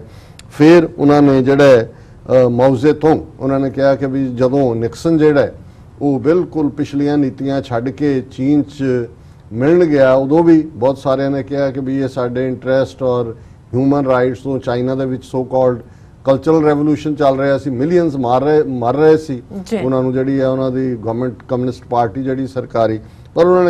ਨੇ ਕਿਹਾ ਜੀ ਮਰਦੇ ਆ ਤਾਂ ਮਰ ਲੈਣ ਦਿਓ, ਸਾਡੇ ਲਈ ਇਹ ਜ਼ਰੂਰੀ ਹੈ ਕਿ ਅਸੀਂ ਚੀਨ ਦੇ ਨਾਲ ਆਪਣਾ ਦਰਵਾਜ਼ਾ ਖੋਲੀਏ। ਫਿਰ ਉਹਨਾਂ ਨੇ ਇਹ ਗੱਲ ਕਹਿ ਕੇ ਉਹਨਾਂ ਕਿਹਾ ਕਿ ਵੀ ਇਹ ਜਿਹੜਾ ਸਾਰਾ ਹੀ ਹੈ ਵੀ ਜਦੋਂ ਕੋਲਡ ਵਾਰ ਚੱਲ ਰਹੀ ਸੀ ਉਦੋਂ ਅਮਰੀਕਾ ਨੇ ਚਿਲੀ ਦੇ ਜਨਰਲ ਪਿਨੋਸ਼ੇ, ਸਾਊਥ ਕੋਰੀਆ ਦੇ ਜਨਰਲ ਪਾਕ ਚੁੰਗ ਹੀ, ਫਿਲੀਪੀਨਸ ਦੇ ਫਰਡੀਨੈਂਡ ਮਾਰਕੋਸ ਤੇ ਸ਼ਾਹ ਆਫ ਈਰਾਨ ਜਿਹੜੇ ਆਪਣੇ ਲੋਕਾਂ ਦੇ ਜ਼ੁਲਮ ਕਰ ਰਹੇ ਸੀ, ਪਰ ਕਿਉਂਕਿ ਸਾਡੇ ਹਿੱਤ ਉਹਨਾਂ ਦੇ ਨੂੰ ਨਾਲ ਰੱਖਿਆ ਫਿੱਟ ਹੁੰਦੇ ਸੀ, ਅਸੀਂ ਉਸ ਸਾਰੇ ਨੂੰ ਜਿਹੜਾ ਉਹ ਬਿਲਕੁਲ ਇਗਨੋਰ ਕਰਕੇ ਇਹਨਾਂ ਡਿਕਟੇਟਰਾਂ ਦਾ ਸਾਥ ਦਿੰਦੇ ਰਹੇ। ਔਰ ਫਿਰ ਉਹਨਾਂ ਨੇ ਕਿਹਾ ਕਿ ਵੀ ਇਸੇ ਤਰ੍ਹਾਂ ਕਿ ਜਦੋਂ ਦੂਸਰੇ ਸੰਸਾਰ ਜੰਗ ਦੇ ਦੌਰਾਨ ਜਰਮਨਸ ਨੇ ਜਿਹੜਾ ਇਹ ਫਾਈਂਡ ਆਊਟ ਕੀਤਾ ਕਿ ਵੀ ਇਹ ਉਹਨਾਂ ਨੇ ਇੱਕ ਗ੍ਰੇਵ ਸਾਈਟ ਹੈ ਕਿ ਸਟਾਲਨ ਨੇ ਕਿਵੇਂ ਜਿਹੜੇ ਇਲਾਕੇ ਨੂੰ ਆਕੂਪਾਈ ਕੀਤਾ ਸੀ, ਉੱਥੇ ਕਿੰਨੇ ਪੋਲਿਸ਼ ਸੋਲਜਰਸ ਨੂੰ ਮਾਰਿਆ। ਤੇ ਇਹ ਗੱਲ ਜਦੋਂ ਚਰਚਲ ਨੂੰ ਕਹੀ ਗਈ, ਕਿਉਂਕਿ ਚਰਚਲ ਜਿਹੜਾ ਉਹ ਜਰਮਨਾਂ ਦੇ ਖਿਲਾਫ ਅਲਾਇੰਸ ਸੀ, ਤੇ ਚਰਚਲ ਨੇ ਕਿਹਾ there is no use prowling around the 3-year-old graves of smallness। ਉਹਨੇ ਕਿਹਾ ਵੀ ਭੁੱਲ ਜਾਓ 3 ਸਾਲ ਪੁਰਾਣੀਆਂ ਇਹਨਾਂ ਕਬਰਾਂ ਨੂੰ, ਕਹਿ ਕੇ ਹੁਣ ਅਸੀਂ, ਕਿਉਂਕਿ ਉਹਨਾਂ ਦੇ ਉਹ ਨੈਸ਼ਨਲ ਇੰਟਰਸਟ ਨਹੀਂ ਸੀ। ਔਰ ਇਹ ਕਹਿ ਕੇ ਫਿਰ ਪੈਟ ਬੁਕੈਨਨ ਨੇ ਹੁਣ ਦੇ ਦੌਰ ਦੀ ਗੱਲ ਕੀਤੀ ਕਿ ਪੀਸ ਟਾਈਮ ਦੇ ਵਿੱਚ ਦੇਖੋ ਅਸੀਂ ਫਿਲੀਪੀਨਸ ਦੇ ਪ੍ਰੈਜ਼ੀਡੈਂਟ ਰੋਡਰੀਗੋ ਡੂਟੈਰਟੇ ਨਾਲ ਜਿਹੜਾ ਅਲਾਇੰਸ ਕੀਤਾ ਹੋਇਆ, ਜਦੋਂ ਕਿ ਉਹ ਹਜ਼ਾਰਾਂ ਲੋਕਾਂ ਨੂੰ ਡਰੱਗ ਡੀਲਰ ਔਰ ਐਂਟਾਈ ਨੈਸ਼ਨਲ ਕਹਿ ਕੇ ਐਲੀਮੀਨੇਟ ਕਰ ਰਿਹਾ, ਪਰ ਸਾਨੂੰ ਉਹ ਸੂਟ ਕਰਦਾ ਕਿਉਂਕਿ ਉਹਨੂੰ ਉਹ ਚਾਈਨਾ ਦੇ ਅਗੇਂਸਟ ਵੀ ਵਰਤ ਰਹੇ ਨੇ, ਅਸੀਂ ਉਹਦੀ ਹਮਾਇਤ ਕਰ ਰਹੇ ਹਾਂ। ਫਿਰ ਉਹਨਾਂ ਨੇ ਕਿਹਾ ਜੀ ਇਜਿਪਟ ਦਾ ਦੇਖ ਲਓ, ਜਿੱਥੇ ਮੁਸਲਿਮ ਬ੍ਰਦਰਹੁੱਡ ਦੀ ਹਕੂਮਤ ਸੀ, ਡੈਮੋਕ੍ਰੈਟਿਕਲੀ ਇਲੈਕਟਿਡ, ਪਰ ਉਹਨੂੰ ਹਟਾ ਕੇ ਕਿਵੇਂ ਜਨਰਲ LCC ਜਿਹੜਾ ਉਹ ਕਾਇਰੋ ਦੇ ਵਿੱਚ ਪਾਵਰ ਚ ਆਇਆ ਸੀ, ਉਹਦੀ ਸਪੋਰਟ ਕਰ ਰਹੇ ਹਾਂ। ਔਰ ਜਿਹੜੇ ਰੂਲਰ ਸੀ ਜਿਨ੍ਹਾਂ ਦੇ ਵਿੱਚ ਉਹਨਾਂ ਦਾ ਪ੍ਰਾਈਮ ਮਿਨਿਸਟਰ ਵੀ ਸ਼ਾਮਲ ਹੈ, ਉਹ ਅੱਜ ਵੀ ਜਿਹੜੇ ਨੇ ਉਹ ਜੇਲ੍ਹਾਂ ਦੇ ਵਿੱਚ ਡੱਕੇ ਹੋਏ ਨੇ। ਪਰ ਸਾਨੂੰ ਇਹ ਹੁੰਦਾ, ਇਹ ਇਹਨਾਂ ਦਾ ਇੰਟਰਸਟ ਸੀ ਕਿ ਜੇ ਇਜਿਪਟ ਮੁਸਲਿਮ ਬ੍ਰਦਰਹੁੱਡ ਦੇ ਕਬਜ਼ੇ ਚਲਾ ਗਿਆ ਤੇ ਫਿਰ ਤਾਂ ਇਜ਼ਰਾਈਲ ਦੀ ਹੋਂਦ ਵੀ ਖਤਰੇ 'ਚ ਪੈ ਜਾਏਗੀ। ਫਿਰ ਉਹਨਾਂ ਨੇ 2017 ਦੀ ਗੱਲ ਕੀਤੀ ਕਿ ਜਿਹੜਾ ਉਹ ਪ੍ਰੈਜ਼ੀਡੈਂਟ ਹੈ ਟਰਕੀ ਦਾ ਰੀਸੈਪ ਐਰਡੋਗਨ, ਉਹਨੇ ਹਜ਼ਾਰਾਂ ਨੂੰ ਇੰਪ੍ਰਿਜ਼ਨ ਕੀਤਾ ਹੋਇਆ। ਦੁਨੀਆ ਦੇ ਸਭ ਤੋਂ ਜ਼ਿਆਦਾ ਜਰਨਲਿਸਟ ਜਿਹੜੇ ਨੇ ਉੱਥੇ ਨੇ, ਲੇਕਿਨ ਇਹਦੇ ਬਾਵਜੂਦ ਅਸੀਂ ਟਰਕੀ ਨਾਲੋਂ ਤੋੜਾ ਵਿਛੋੜ ਨਹੀਂ ਕੀਤਾ ਕਿਉਂਕਿ ਸਾਡੇ ਹਿੱਤ ਇਹਦੇ 'ਚ ਨਹੀਂ ਹੁੰਦੇ। ਫਿਰ ਉਹਨਾਂ ਨੇ ਕਿਹਾ ਵੀ ਚਾਈਨਾ, ਵੀ ਇਹਦੇ ਬਾਵਜੂਦ ਕਿ ਹੁਣ ਪਿਛਲੇ ਹਫ਼ਤੇ ਹੀ ਇਹ ਖਬਰਾਂ ਆਈਆਂ ਕਿ ਇੰਟਰਪੋਲ, ਜਿਹੜੀ ਇੰਟਰਪੋਲ ਇਹ ਅਲਰਟ ਦਿੰਦੀ ਹੈ ਕਿ ਫਲਾਂ ਬੰਦਾ ਵਾਂਟਡ ਹੈ ਫਲਾਂ ਕੰਟਰੀ, ਤੇ ਉਹਨੂੰ ਬਾਰਡਰ ਤੇ ਜਦੋਂ ਕ੍ਰਾਸ ਕਰਦਾ ਇੱਕ ਮੁਲਕ ਦਾ ਉਹਨੂੰ ਫੜ ਲਿਆ ਜਾਂਦਾ। ਉਸੇ ਇੰਟਰਪੋਲ ਦਾ ਚੀਫ ਜਿਹੜਾ ਉਹ ਚੀਨ ਵਾਲਿਆਂ ਨੇ ਫੜ ਲਿਆ, ਉਹ ਚਾਈਨੀਜ਼ ਮੂਲ ਦਾ ਹੀ ਸੀ। ਉਹਨਾਂ ਨੇ ਕਿਹਾ ਜੀ ਇਹ ਤਾਂ ਕਰਪਸ਼ਨ ਚਾਰਜਸ ਨੀਡਡ ਹੈ। ਉਹ ਕਹਿੰਦੇ ਵੀ ਉਹਦੇ ਬਾਵਜੂਦ ਅਮਰੀਕਾ ਨੇ ਕੁਝ ਨਹੀਂ ਕੀਤਾ ਕਿਉਂਕਿ ਉਹਨਾਂ ਨੂੰ ਹਾਲ ਦੀ ਘੜੀ ਉਹ ਚਾਈਨਾ ਨੂੰ ਜਿਹੜਾ ਉਹ ਉਹਨਾਂ ਦੇ ਉੱਤੇ ਟੈਰਿਫ ਲਾ ਕੇ ਔਰ ਰੀਨੈਗੋਸ਼ੀਏਟ ਕਰਨਾ ਚਾਹੁੰਦੇ ਨੇ ਬਿਜ਼ਨਸ ਡੀਲ, ਉਹ ਚਾਈਨਾ ਨੂੰ ਅਨੋਏ ਨਹੀਂ ਕਰਨਾ ਚਾਹੁੰਦੇ। ਉਹਨੇ ਕਿਹਾ ਜੀ ਅਸੀਂ ਜਿਹੜਾ ਉਹ ਕਰ ਰਹੇ। ਔਰ ਉਹੀ ਸਾਊਦੀ ਅਰੇਬੀਆ ਜਿਹਦੇ ਇੱਕ ਪੱਤਰਕਾਰ ਦੇ ਮੁੱਦੇ ਨੂੰ ਲੈ ਕੇ ਕਿ ਜੀ ਟਰਕੀ 'ਚ ਗਾਇਬ ਹੋਇਆ, ਅਸੀਂ ਉਹਦੇ ਪ੍ਰੈਸ਼ਰ ਬਣਿਆ, ਉਹਦੇ ਸਾਊਦੀ ਅਰੇਬੀਆ ਦੇ ਸੋਲਜਰ ਯਮਨ 'ਚ ਕੀ ਕਰ ਰਹੇ ਨੇ, ਹਜ਼ਾਰਾਂ ਬੇਗੁਨਾਹ ਜਿਹੜੇ ਨੇ ਉਹ ਮਾਰੇ ਜਾ ਰਹੇ ਨੇ ਯਮਨ 'ਚ, ਔਰ ਗਲਤ ਪਾਲਿਸੀ ਹੈ, ਪਰ ਅਸੀਂ ਸਾਊਦੀ ਅਰੇਬੀਆ ਦੀ ਹਮਾਇਤ ਕਰਦੇ ਹਾਂ। ਸੋ ਉਹਨਾਂ ਨੇ ਇਨ ਦਾ ਐਂਡ ਜਿਹੜਾ ਉਹਦਾ ਹੈ ਕਿ ਰਾਦਰ ਦੈਨ, ਹਾਲਾਂਕਿ ਹੁਣ ਕਾਂਗਰਸ ਦੇ ਵਿੱਚ ਇੱਕ ਮੂਵ ਚੱਲ ਰਿਹਾ ਹੈ ਕਿ ਜੀ ਸਾਊਦੀ ਅਰੇਬੀਆ ਤੇ ਪਾਬੰਦੀਆਂ ਲਾਓ, ਔਰ ਦੂਜਾ ਤੇ ਇਹ ਪੈਟ ਬੁਕੈਨਨ ਦਾ ਕਨਕਲੂਜਨ ਹੈ ਕਿ ਭਾਈ ਸਾਨੂੰ ਆਪਣਾ ਨੈਸ਼ਨਲ ਇੰਟਰਸਟ ਦੇਖਣਾ ਚਾਹੀਦਾ। ਪਰ ਮੈਨੂੰ ਲੱਗਦਾ ਹੈ ਕਿ ਵੀ ਟਰੰਪ ਐਡਮਿਨਿਸਟ੍ਰੇਸ਼ਨ ਨੇ ਪੈਟ ਬੁਕੈਨਨ ਦੀ ਗੱਲ ਪਹਿਲਾਂ ਹੀ ਸੁਣ ਲਈ ਔਰ ਮਾਈਕ ਪੋਂਪੀਓ ਨੂੰ ਉੱਥੇ ਭੇਜਿਆ ਕਿ ਜੀ ਹੁਣ ਕਿੰਗ ਨੇ ਕਹਿ ਦਿੱਤਾ ਸਾਡਾ ਕੋਈ ਲਾਗਾ ਦੇਗਾ ਨਹੀਂ, ਇਸ ਲਈ ਇਹ ਸਾਰਾ ਪਾਰਟ ਹੈ। ਸੋ ਕੁੱਲ ਮਿਲਾ ਕੇ ਇਸ ਦਾ ਸਾਡੇ ਖਿੱਤੇ ਨਾਲ ਕੀ ਸੰਬੰਧ ਹੈ, ਕਿਉਂਕਿ ਅਲਟੀਮੇਟਲੀ ਹਰ ਗੱਲ ਅਸੀਂ ਜਦੋਂ ਸਿੱਖ ਐਂਗਲ ਤੋਂ ਦੇਖਦੇ ਹਾਂ ਕਿ ਆਉਣ ਵਾਲੇ ਪੀਰੀਅਡ 'ਚ, ਹਾਲਾਂਕਿ ਸ਼ੁਰੂ ਤੋਂ ਹੀ ਰਿਹਾ ਅਸੀਂ, ਕਿਉਂਕਿ ਸਿੱਖ ਕੌਮ ਬਹੁਤ ਜ਼ਿਆਦਾ ਇਖਲਾਕ, ਮੋਰੈਲਿਟੀ, ਰਾਈਟੀਅਸਨੈਸ, ਠੀਕ ਗਲਤ 'ਚ ਯਕੀਨ ਰੱਖਦੇ ਹਾਂ। ਸਾਡੇ ਬਹੁਤ ਸਾਰੇ ਜਦੋਂ ਕਈ ਭਰਾ ਭੈਣਾਂ ਸਾਨੂੰ ਲਿਖਣਗੇ ਵੀ ਕਿ ਸਾਡੇ ਨਾਲ ਇੰਨਾ ਕੁਝ ਹੋ ਰਿਹਾ ਤੇ UN ਕਿਉਂ ਨਹੀਂ ਕੁਝ ਕਰਦੀ, ਤੁਸੀਂ UN 'ਚ ਜਾ ਕੇ, ਕੋਈ ਸਿੱਖ ਵੀਰ ਅੰਮ੍ਰਿਤਸਰ ਜ਼ਿਲ੍ਹੇ ਤੋਂ ਹੈ, ਉਹ ਵਿਚਾਰਾ ਲਗਾਤਾਰ ਈਮੇਲਾਂ ਲਿਖਦਾ ਹੈ ਕਿ ਜੀ ਇਹਦਾ ਇੱਕੋ ਹੀ ਇਲਾਜ ਹੈ ਕਿ ਤਾਂ ਹੀ ਸਾਡੀ ਮਦਦ ਹੋਏਗੀ, ਕਿ ਉਹਨੂੰ ਕਿਹਾ ਜੀ ਮੈਂ ਆਪਣੀ ਜ਼ਿੰਦਗੀ ਮੈਂ ਅੰਮ੍ਰਿਤ ਛਕਿਆ, ਮੈਂ ਅਰਪਣ ਕਰਦਾ ਕਿ ਵੀ ਮੈਂ UN ਦੇ ਸਾਹਮਣੇ ਜਿਹੜਾ ਉਹ ਭੁੱਖ ਹੜਤਾਲ ਰੱਖਾਂਗਾ ਔਰ ਕਿ ਵੀ ਸਾਡੀ ਕੌਮ ਦੇ ਹੱਕ ਦੇ ਵਿੱਚ ਸਾਡੇ ਘਰ ਦੇ ਲਈ ਇੰਟਰਵੀਨ ਕਰੋ। ਤੇ ਐਨ ਜਦੋਂ ਅਪੀਲਾਂ ਵੀ ਕਰਨਗੇ ਨਹੀਂ ਮੰਨਾਂਗੇ, ਫਿਰ ਮੈਂ ਨੇੜੇ ਜੇ ਆਪਣੇ ਆਪ ਨੂੰ ਗੋਲੀ ਮਾਰ ਲਾਂ ਔਰ ਉਹਦੇ ਨਾਲ ਦੁਨੀਆ ਨੂੰ, ਔਰ ਮੇਰੀ ਜਿਹੜੀ ਲਾਸਟ ਵਿਲ ਹੈ ਜਿਹਨੂੰ ਮੰਨੀ ਜਾਂਦੀ ਉਹ ਇਹ ਹੋਏ ਕਿ ਜੀ ਮੇਰੇ ਮੁਲਕ ਦੇ ਵਿੱਚ, ਮੇਰਾ ਖਾਲਿਸਤਾਨ ਮੁਲਕ ਜਿਹੜਾ, ਮੈਂ ਉਸ ਨੌਜਵਾਨ ਦੀਆਂ ਭਾਵਨਾਵਾਂ ਦੀ ਕਦਰ ਕਰਦਾ ਕਿ ਵੀ ਇਸ ਕਿਸਮ ਦੇ ਜਿਹੜੇ ਨੇ ਕੱਲੋਕਾਰੇ, ਪਰ ਉੱਥੇ ਬੈਠੇ ਜਾਂ ਦੁਨੀਆ 'ਚ ਜਿੱਥੇ ਕਈ ਸਚਿਆਰੇ ਨੂੰ ਸਮਝਦੇ ਨੇ ਵੀ UN ਜਾਂ ਇੰਟਰਨੈਸ਼ਨਲ ਕਮਿਊਨਿਟੀ ਪਤਾ ਨਹੀਂ ਕਿਸੇ ਗੱਲ ਦੇ ਠੀਕ ਹੋਣ ਦੇ ਉੱਤੇ ਉਹਦੇ 'ਚ ਇਹ ਨਹੀਂ ਹੈ। ਔਰ ਸਾਡਾ ਫੀਅਰ ਇਹ ਹੈ ਵੀ ਜਿਸ ਅੰਦਾਜ਼ ਦੇ ਵਿੱਚ, ਔਰ ਇਹੀ ਕਾਰਨ ਹੈ ਕਿ ਅੱਜ ਜੇ ਪੈਟ ਬੁਕੈਨਨ ਵੀ ਕਹਿ ਰਿਹਾ ਵੀ ਸਾਊਦੀ ਅਰੇਬੀਆ ਜੋ ਹੋ ਰਿਹਾ ਉਹਨੂੰ ਇਗਨੋਰ ਕਰੋ, ਜਾਂ ਨੈਸ਼ਨਲ ਇੰਟਰਸਟ ਸਾਹਮਣੇ ਹੁੰਦੇ ਨੇ, ਉਹ ਜ਼ਾਹਰ ਹੈ। ਤੇ ਇੰਡੀਆ ਦੇ ਵਿੱਚ ਜੋ ਕੁਝ ਚੱਲ ਰਿਹਾ ਹੈ ਘੱਟ ਗਿਣਤੀਆਂ ਦੇ ਨਾਲ, ਉਹੀ ਨੀਤੀ ਇਹਨਾਂ ਵੈਸਟਰਨ ਦੇਸ਼ਾਂ ਦੀ, ਜੇ ਇੱਕ ਤੋਂ ਬਾਅਦ ਇੱਕ ਦੇਸ਼ ਭਾਰਤ ਨਾਲ ਚੰਮੀ ਹੋ ਰਹੇ ਨੇ, ਉਹ ਭਾਵੇਂ ਅਮਰੀਕਾ ਹੈ ਜਾਂ ਫਰਾਂਸ 'ਚ ਨਿਰਮਲਾ ਆਈ ਹੋਈ ਹੈ ਡਿਫੈਂਸ ਮਿਨਿਸਟਰੀ ਦੀ ਜੀ, ਹੁਣ 에ਅਰ ਫੋਰਸ ਔਰ ਨੇਵੀ ਔਰ ਗਰਾਊਂਡ ਇਨਫੈਂਟਰੀ ਉਹਨਾਂ ਦੇ ਨਾਲ ਜੁਆਇੰਟ ਐਕਸਰਸਾਈਜ਼ਸ ਫਰਾਂਸ ਦੀਆਂ ਹੋਇਆ ਕਰਨਗੀਆਂ, ਔਰ ਹੋਰ ਵੀ ਬਹੁਤ ਸਾਰਾ ਕੁਝ। ਤੇ ਇਸ ਸਭ ਦਾ ਮਤਲਬ ਇਹ ਹੈ ਕਿ ਵੀ ਉਹਨਾਂ ਨੂੰ ਕੋਈ ਪਰਵਾਹ ਹੀ ਨਹੀਂ ਹੈ ਕਿ ਕੌਣ ਕੀ ਕਰਦਾ ਹੈ। ਜਿੰਨੀ ਦੇਰ ਤੱਕ ਭਾਰਤ ਉਹਨਾਂ ਦਾ ਸੌਦਾ ਖਰੀਦਦਾ ਹੈ, ਇਹਨਾਂ ਦੇ ਵੈਪਨ ਖਰੀਦਦਾ ਹੈ, ਇਹਨਾਂ ਦੇ ਹਿੱਤ ਪੂਰੇ ਜਾਂਦੇ ਨੇ, ਇਹਨਾਂ ਨੂੰ ਕੋਈ ਫਰਕ ਨਹੀਂ ਪੈਂਦਾ ਵੀ ਉੱਥੇ ਚਰਚ ਇਹਨਾਂ ਦੇ ਆਪ ਵੀ ਮਜ਼ਹਬ ਈਸਾਈਅਤ ਹੈ, ਚਰਚ 'ਚ ਕੀ ਹੋ ਰਿਹਾ ਹੈ, ਉਹਨਾਂ ਦੀਆਂ ਨਨਜ਼ ਨਾਲ ਕੀ ਹੁੰਦਾ ਹੈ ਔਰ ਬਾਕੀ ਸਾਰਾ ਪਾਰਟ। ਸੋ ਇਹਦਾ ਮਤਲਬ ਇਹ ਨਹੀਂ ਹੈ ਕਿ ਵੀ ਅਸੀਂ ਕੋਈ ਇਹਨਾਂ ਨੀਤੀਆਂ ਦੇ ਹਾਮੀ ਹੈ ਜੋ ਇਹ ਮੁਲਕ ਕਰ ਰਹੇ ਨੇ, ਪਰ ਗਰਾਊਂਡ ਰਿਐਲਿਟੀ ਦੇ ਵਿੱਚ ਇਹ ਗੱਲ ਸਾਨੂੰ ਦੇਖਣੀ ਪਏਗੀ। ਗੁਰੂ ਕਲਗੀਧਰ ਪਾਤਸ਼ਾਹ ਦਾ ਇਹ ਫਰਮਾਨ ਜਿਹੜਾ ਅਕਸਰ ਅਸੀਂ ਪੜ੍ਹਦੇ ਹਾਂ, ਦੁਹਰਾਉਂਦੇ हैं कि कऊ किसी को राज न दे हैं जो ले हैं निज बल से ले हैं, कि ਜਿਹੜੀ ਪੋਲੀਟੀਕਲ ਪਾਵਰ ਹੈ ਜੇ ਅਸੀਂ ਕਰੀਏ ਕਿ ਜੀ ਸਾਨੂੰ ਫਲਾਂ ਮੁਲਕ ਮਦਦ ਕਰੇ, ਫਲਾਂ ਸਾਡੇ ਲਈ ਨਹੀਂ, ਸਾਨੂੰ ਆਪਣੇ ਹੱਕਾਂ ਲਈ ਖੁਦ ਖਲੋਣਾ ਪਏਗਾ। ਇਹਨਾਂ ਵੱਡੀਆਂ ਤਾਕਤਾਂ ਦੇ ਹਿੱਤ ਤਾਂ ਵਪਾਰੀ ਨੇ, ਦੁਕਾਨਦਾਰ ਨੇ, ਜਿੱਥੇ ਇਹਨਾਂ ਦਾ ਸੌਦਾ ਵਿਕੇਗਾ ਇਹਨਾਂ ਨੇ ਸੌਦਾ ਵੇਚਣਾ। ਔਰ ਸਾਡੇ ਲਈ ਇਹ ਜ਼ਰੂਰੀ ਹੈ ਕਿ ਅਸੀਂ ਆਪਣੀ ਸਟ੍ਰੈਟਜੀ, ਆਪਣੀ ਗੁਰੂ ਤੇ ਸਾਡੀ ਟੇਕ ਹੋਏ, ਕਿਉਂਕਿ ਸਿੱਖ ਯਕੀਨ ਹੀ ਇਸ ਗੱਲ ਤੇ ਕਰਦਾ ਹੈ ਕਿ ਭਾਈ ਅਲਟੀਮੇਟਲੀ ਸਾਡੀ ਗ੍ਰੀਟਿੰਗ ਇਹ ਹੈ ਕਿ ਖਾਲਸਾ ਵਾਹਿਗੁਰੂ ਦਾ ਬਣਾਇਆ ਔਰ ਫਤਿਹ ਵਾਹਿਗੁਰੂ ਨੇ ਦੇਣੀ ਹੈ। ਸੋ ਇਸ ਯਕੀਨ ਦੇ ਨਾਲ ਔਰ ਆਪਣੀ ਲਿਬਰੇਸ਼ਨ ਦੀ ਸਟ੍ਰੈਟਜੀ ਉੱਥੋਂ ਦੇ ਉਸ ਸੈਟਅਪ ਦੇ ਵਿੱਚ ਜਿਹੜੇ ਲਾਈਕ ਮਾਈਂਡਡ ਨੇ, ਜਿਹੜੇ ਉਹਨਾਂ ਦੇ ਜ਼ੁਲਮਾਂ ਦਾ ਸ਼ਿਕਾਰ ਨੇ, ਉਹਨਾਂ ਦੀ ਇੱਕ ਸਾਂਝੀ ਤਾਕਤ ਦੇ ਨਾਲ, ਔਰ ਜਿਵੇਂ ਇੱਕ ਚੰਗਾ ਉਦਮ ਹੈ ਕਿ ਜਿਵੇਂ ਅਨੰਦਪੁਰ ਸਾਹਿਬ ਤੋਂ ਇੱਕ ਯਾਤਰਾ ਜਿਹੜੀ ਕਿ ਉੱਥੋਂ ਦੀਆਂ ਉਹ ਜਥੇਬੰਦੀਆਂ ਮੂਲ ਨਿਵਾਸੀਆਂ ਨਾਲ ਸੰਬੰਧਿਤ ਵਾਮਨ ਮਹੇਸ਼ ਜੀ ਔਰ ਵਾਮ ਸੇਵ ਉਹਨਾਂ ਦੀ ਜਥੇਬੰਦੀ, ਉਹਨਾਂ ਨੇ ਗੁਰੂ ਗ੍ਰੰਥ ਸਾਹਿਬ ਦੀ ਪਵਿੱਤਰਤਾ ਨੂੰ ਲੈ ਕੇ ਕਿਵੇਂ ਉਹਨਾਂ ਦੀ ਬੇਅਦਬੀ ਦੀਆਂ ਘਟਨਾਵਾਂ ਦੀ ਨਿਖੇਧੀ ਕਰਦੇ ਆ ਆਰੰਭੀ। ਔਰ ਉਸ ਦੇ ਸੰਬੰਧੀ ਕੱਲ ਮਿਸਟਰ ਸਰ ਬੱਲੋਵਾਲ ਉਹਨਾਂ ਨਾਲ ਗੱਲਬਾਤ ਵੀ ਹੋਈ TV 84 ਤੇ। ਸੋ ਅਸੀਂ ਸਮਝਦੇ ਹਾਂ ਵੀ ਸਾਨੂੰ ਲੌਂਗ ਟਰਮ ਇਹ ਦੇਖਣਾ ਪਏਗਾ, ਕਿਉਂਕਿ ਅਸੀਂ ਵੀ ਕਿਤੇ ਨਾ ਕਿਤੇ ਜਦੋਂ ਅਸੀਂ ਅਮਰੀਕਾ ਆਉਣ ਦਾ ਦੇਖਦੇ ਸੀ ਜਾਂ ਆਏ ਤਾਂ ਸਾਨੂੰ ਇਹ ਸੀ ਕਿ ਭਾਈ ਚੈਂਪੀਅਨ ਹੈ ਹਿਊਮਨ ਰਾਈਟਸ ਦਾ, ਰਾਈਟਸਨੈਸ ਹੈ, ਪਰ ਇਨ ਦਾ ਐਂਡ ਬਹੁਤ ਸਾਰੀਆਂ ਚੀਜ਼ਾਂ ਜਿਹੜੀਆਂ ਯੰਗ ਉਮਰ ਦੇ ਵਿੱਚ ਤੁਹਾਡੇ 'ਚ ਜੋ ਪੜ੍ਹਿਆਂ ਤੋਂ ਹੀ ਹੁੰਦਾ ਹੈ, ਲੇਕਿਨ ਜਿਉਂ-ਜਿਉਂ ਤੁਸੀਂ ਹਕੀਕਤ ਦੇਖਦੇ ਹੋ ਦੁਨੀਆ 'ਚ ਤਾਂ ਫਿਰ ਗੱਲ ਉਸ ਪਾਸੇ ਵੱਲ ਹੀ ਜਾਂਦੀ ਹੈ ਕਿ ਵੀ ਇਹ ਜਿਹੜੀ ਪੋਲੀਟੀਕਲ ਪਾਵਰ ਹੈ ਅਲਟੀਮੇਟਲੀ ਤੁਹਾਨੂੰ ਇਹ ਆਪ ਹੀ, ਇਹਨੂੰ ਸੰਤ ਪਿੰਡਾਂ ਵਾਲਿਆਂ ਨੇ ਇਹ ਸ਼ਬਦ ਕਹੇ ਕਿ ਜੇ ਅਣਖ ਨਾਲ ਜਿਉਣਾ ਤਾਂ ਲੜਨਾ ਪਵੇਗਾ। ਸੋ ਅਸੀਂ ਕੋਈ ਹੋਰ ਹੋਪਫੁਲ ਹੋਣ ਦੇ ਜਾਂ ਵਿਸ਼ਫੁਲ ਥਿੰਕਿੰਗ ਕਰਨ ਦੇ, ਆਪਣੀ ਲੜਾਈ ਖੁਦ ਲੜਨ ਦੇ ਲਈ ਜਿਹੜੀ ਹੈ ਇਹ ਸਟ੍ਰੈਟੇਜਾਈਜ਼ ਕਰ। ਬਿਲਕੁਲ ਡਾਕਟਰ ਸਾਹਿਬ, ਇੱਥੇ ਲੈਣੇ ਬ੍ਰੇਕ ਤੋਂ ਪਹਿਲਾਂ ਅਸੀਂ ਦਰਸ਼ਕਾਂ ਤੇ ਸਰੋਤਿਆਂ ਨੂੰ ਅਪੀਲ ਤੇ ਬੇਨਤੀ ਕਰਦੀ ਹੈ। ਵਿਊਅਰਸ, ਜਿਸ ਤਰ੍ਹਾਂ ਕਿ ਤੁਸੀਂ ਜਾਣਦੇ ਹੋ ਕਿ TV 84 ਇੱਕ ਪੰਥਕ ਚੈਨਲ ਹੈ, ਅਸੀਂ ਚਾਹਾਂਗੇ ਕਿ ਤੁਸੀਂ TV 84 ਦੀ ਵੱਧ ਤੋਂ ਵੱਧ ਮਾਈਕ ਸਹਾਇਤਾ ਕਰੋ। ਤੁਸੀਂ ਆਪਣੀ ਮਾਈਕ ਸਹਾਇਤਾ ਸਾਡੀ ਵੈਬਸਾਈਟ tv84.tv ਤੇ ਜਾ ਕੇ ਪੇਪਲ ਦੀ ਵਰਤੋਂ ਕਰਕੇ ਮੰਥਲੀ ਡੋਨੇਟ ਕਰ ਸਕਦੇ ਹੋ, ਵਨ ਟਾਈਮ ਡੋਨੇਟ ਵੀ ਕਰ ਸਕਦੇ ਹੋ। ਤੁਸੀਂ TV 84 ਦੇ ਨਾਮ ਤੇ ਚੈੱਕ ਬਣਾ ਕੇ ਸਾਨੂੰ ਮੇਲ ਵੀ ਕਰ ਸਕਦੇ ਹੋ ਸਾਡੇ ਇਸ ਪਤੇ ਤੇ 36-0137 Avenue, Long Island City, New York 11101 USA, ਜਾਂ ਫਿਰ ਤੁਸੀਂ ਸਾਨੂੰ ਫੋਨ ਰਾਹੀਂ ਵੀ ਸੰਪਰਕ ਕਰ ਸਕਦੇ ਸਾਡੇ ਫੋਨ ਨੰਬਰ ਤੇ 5164060694। Thank you so much viewers. ਵਿਚਾਰਾਂ ਦਾ ਸਿਲਸਿਲਾ ਇਸ ਤਰ੍ਹਾਂ ਚੱਲਦਾ ਰਹੇਗਾ। ਮਿਲਦੇ ਹਾਂ ਆਫਟਰ ਦਿਸ ਸ਼ਾਰਟ ਬ੍ਰੇਕ।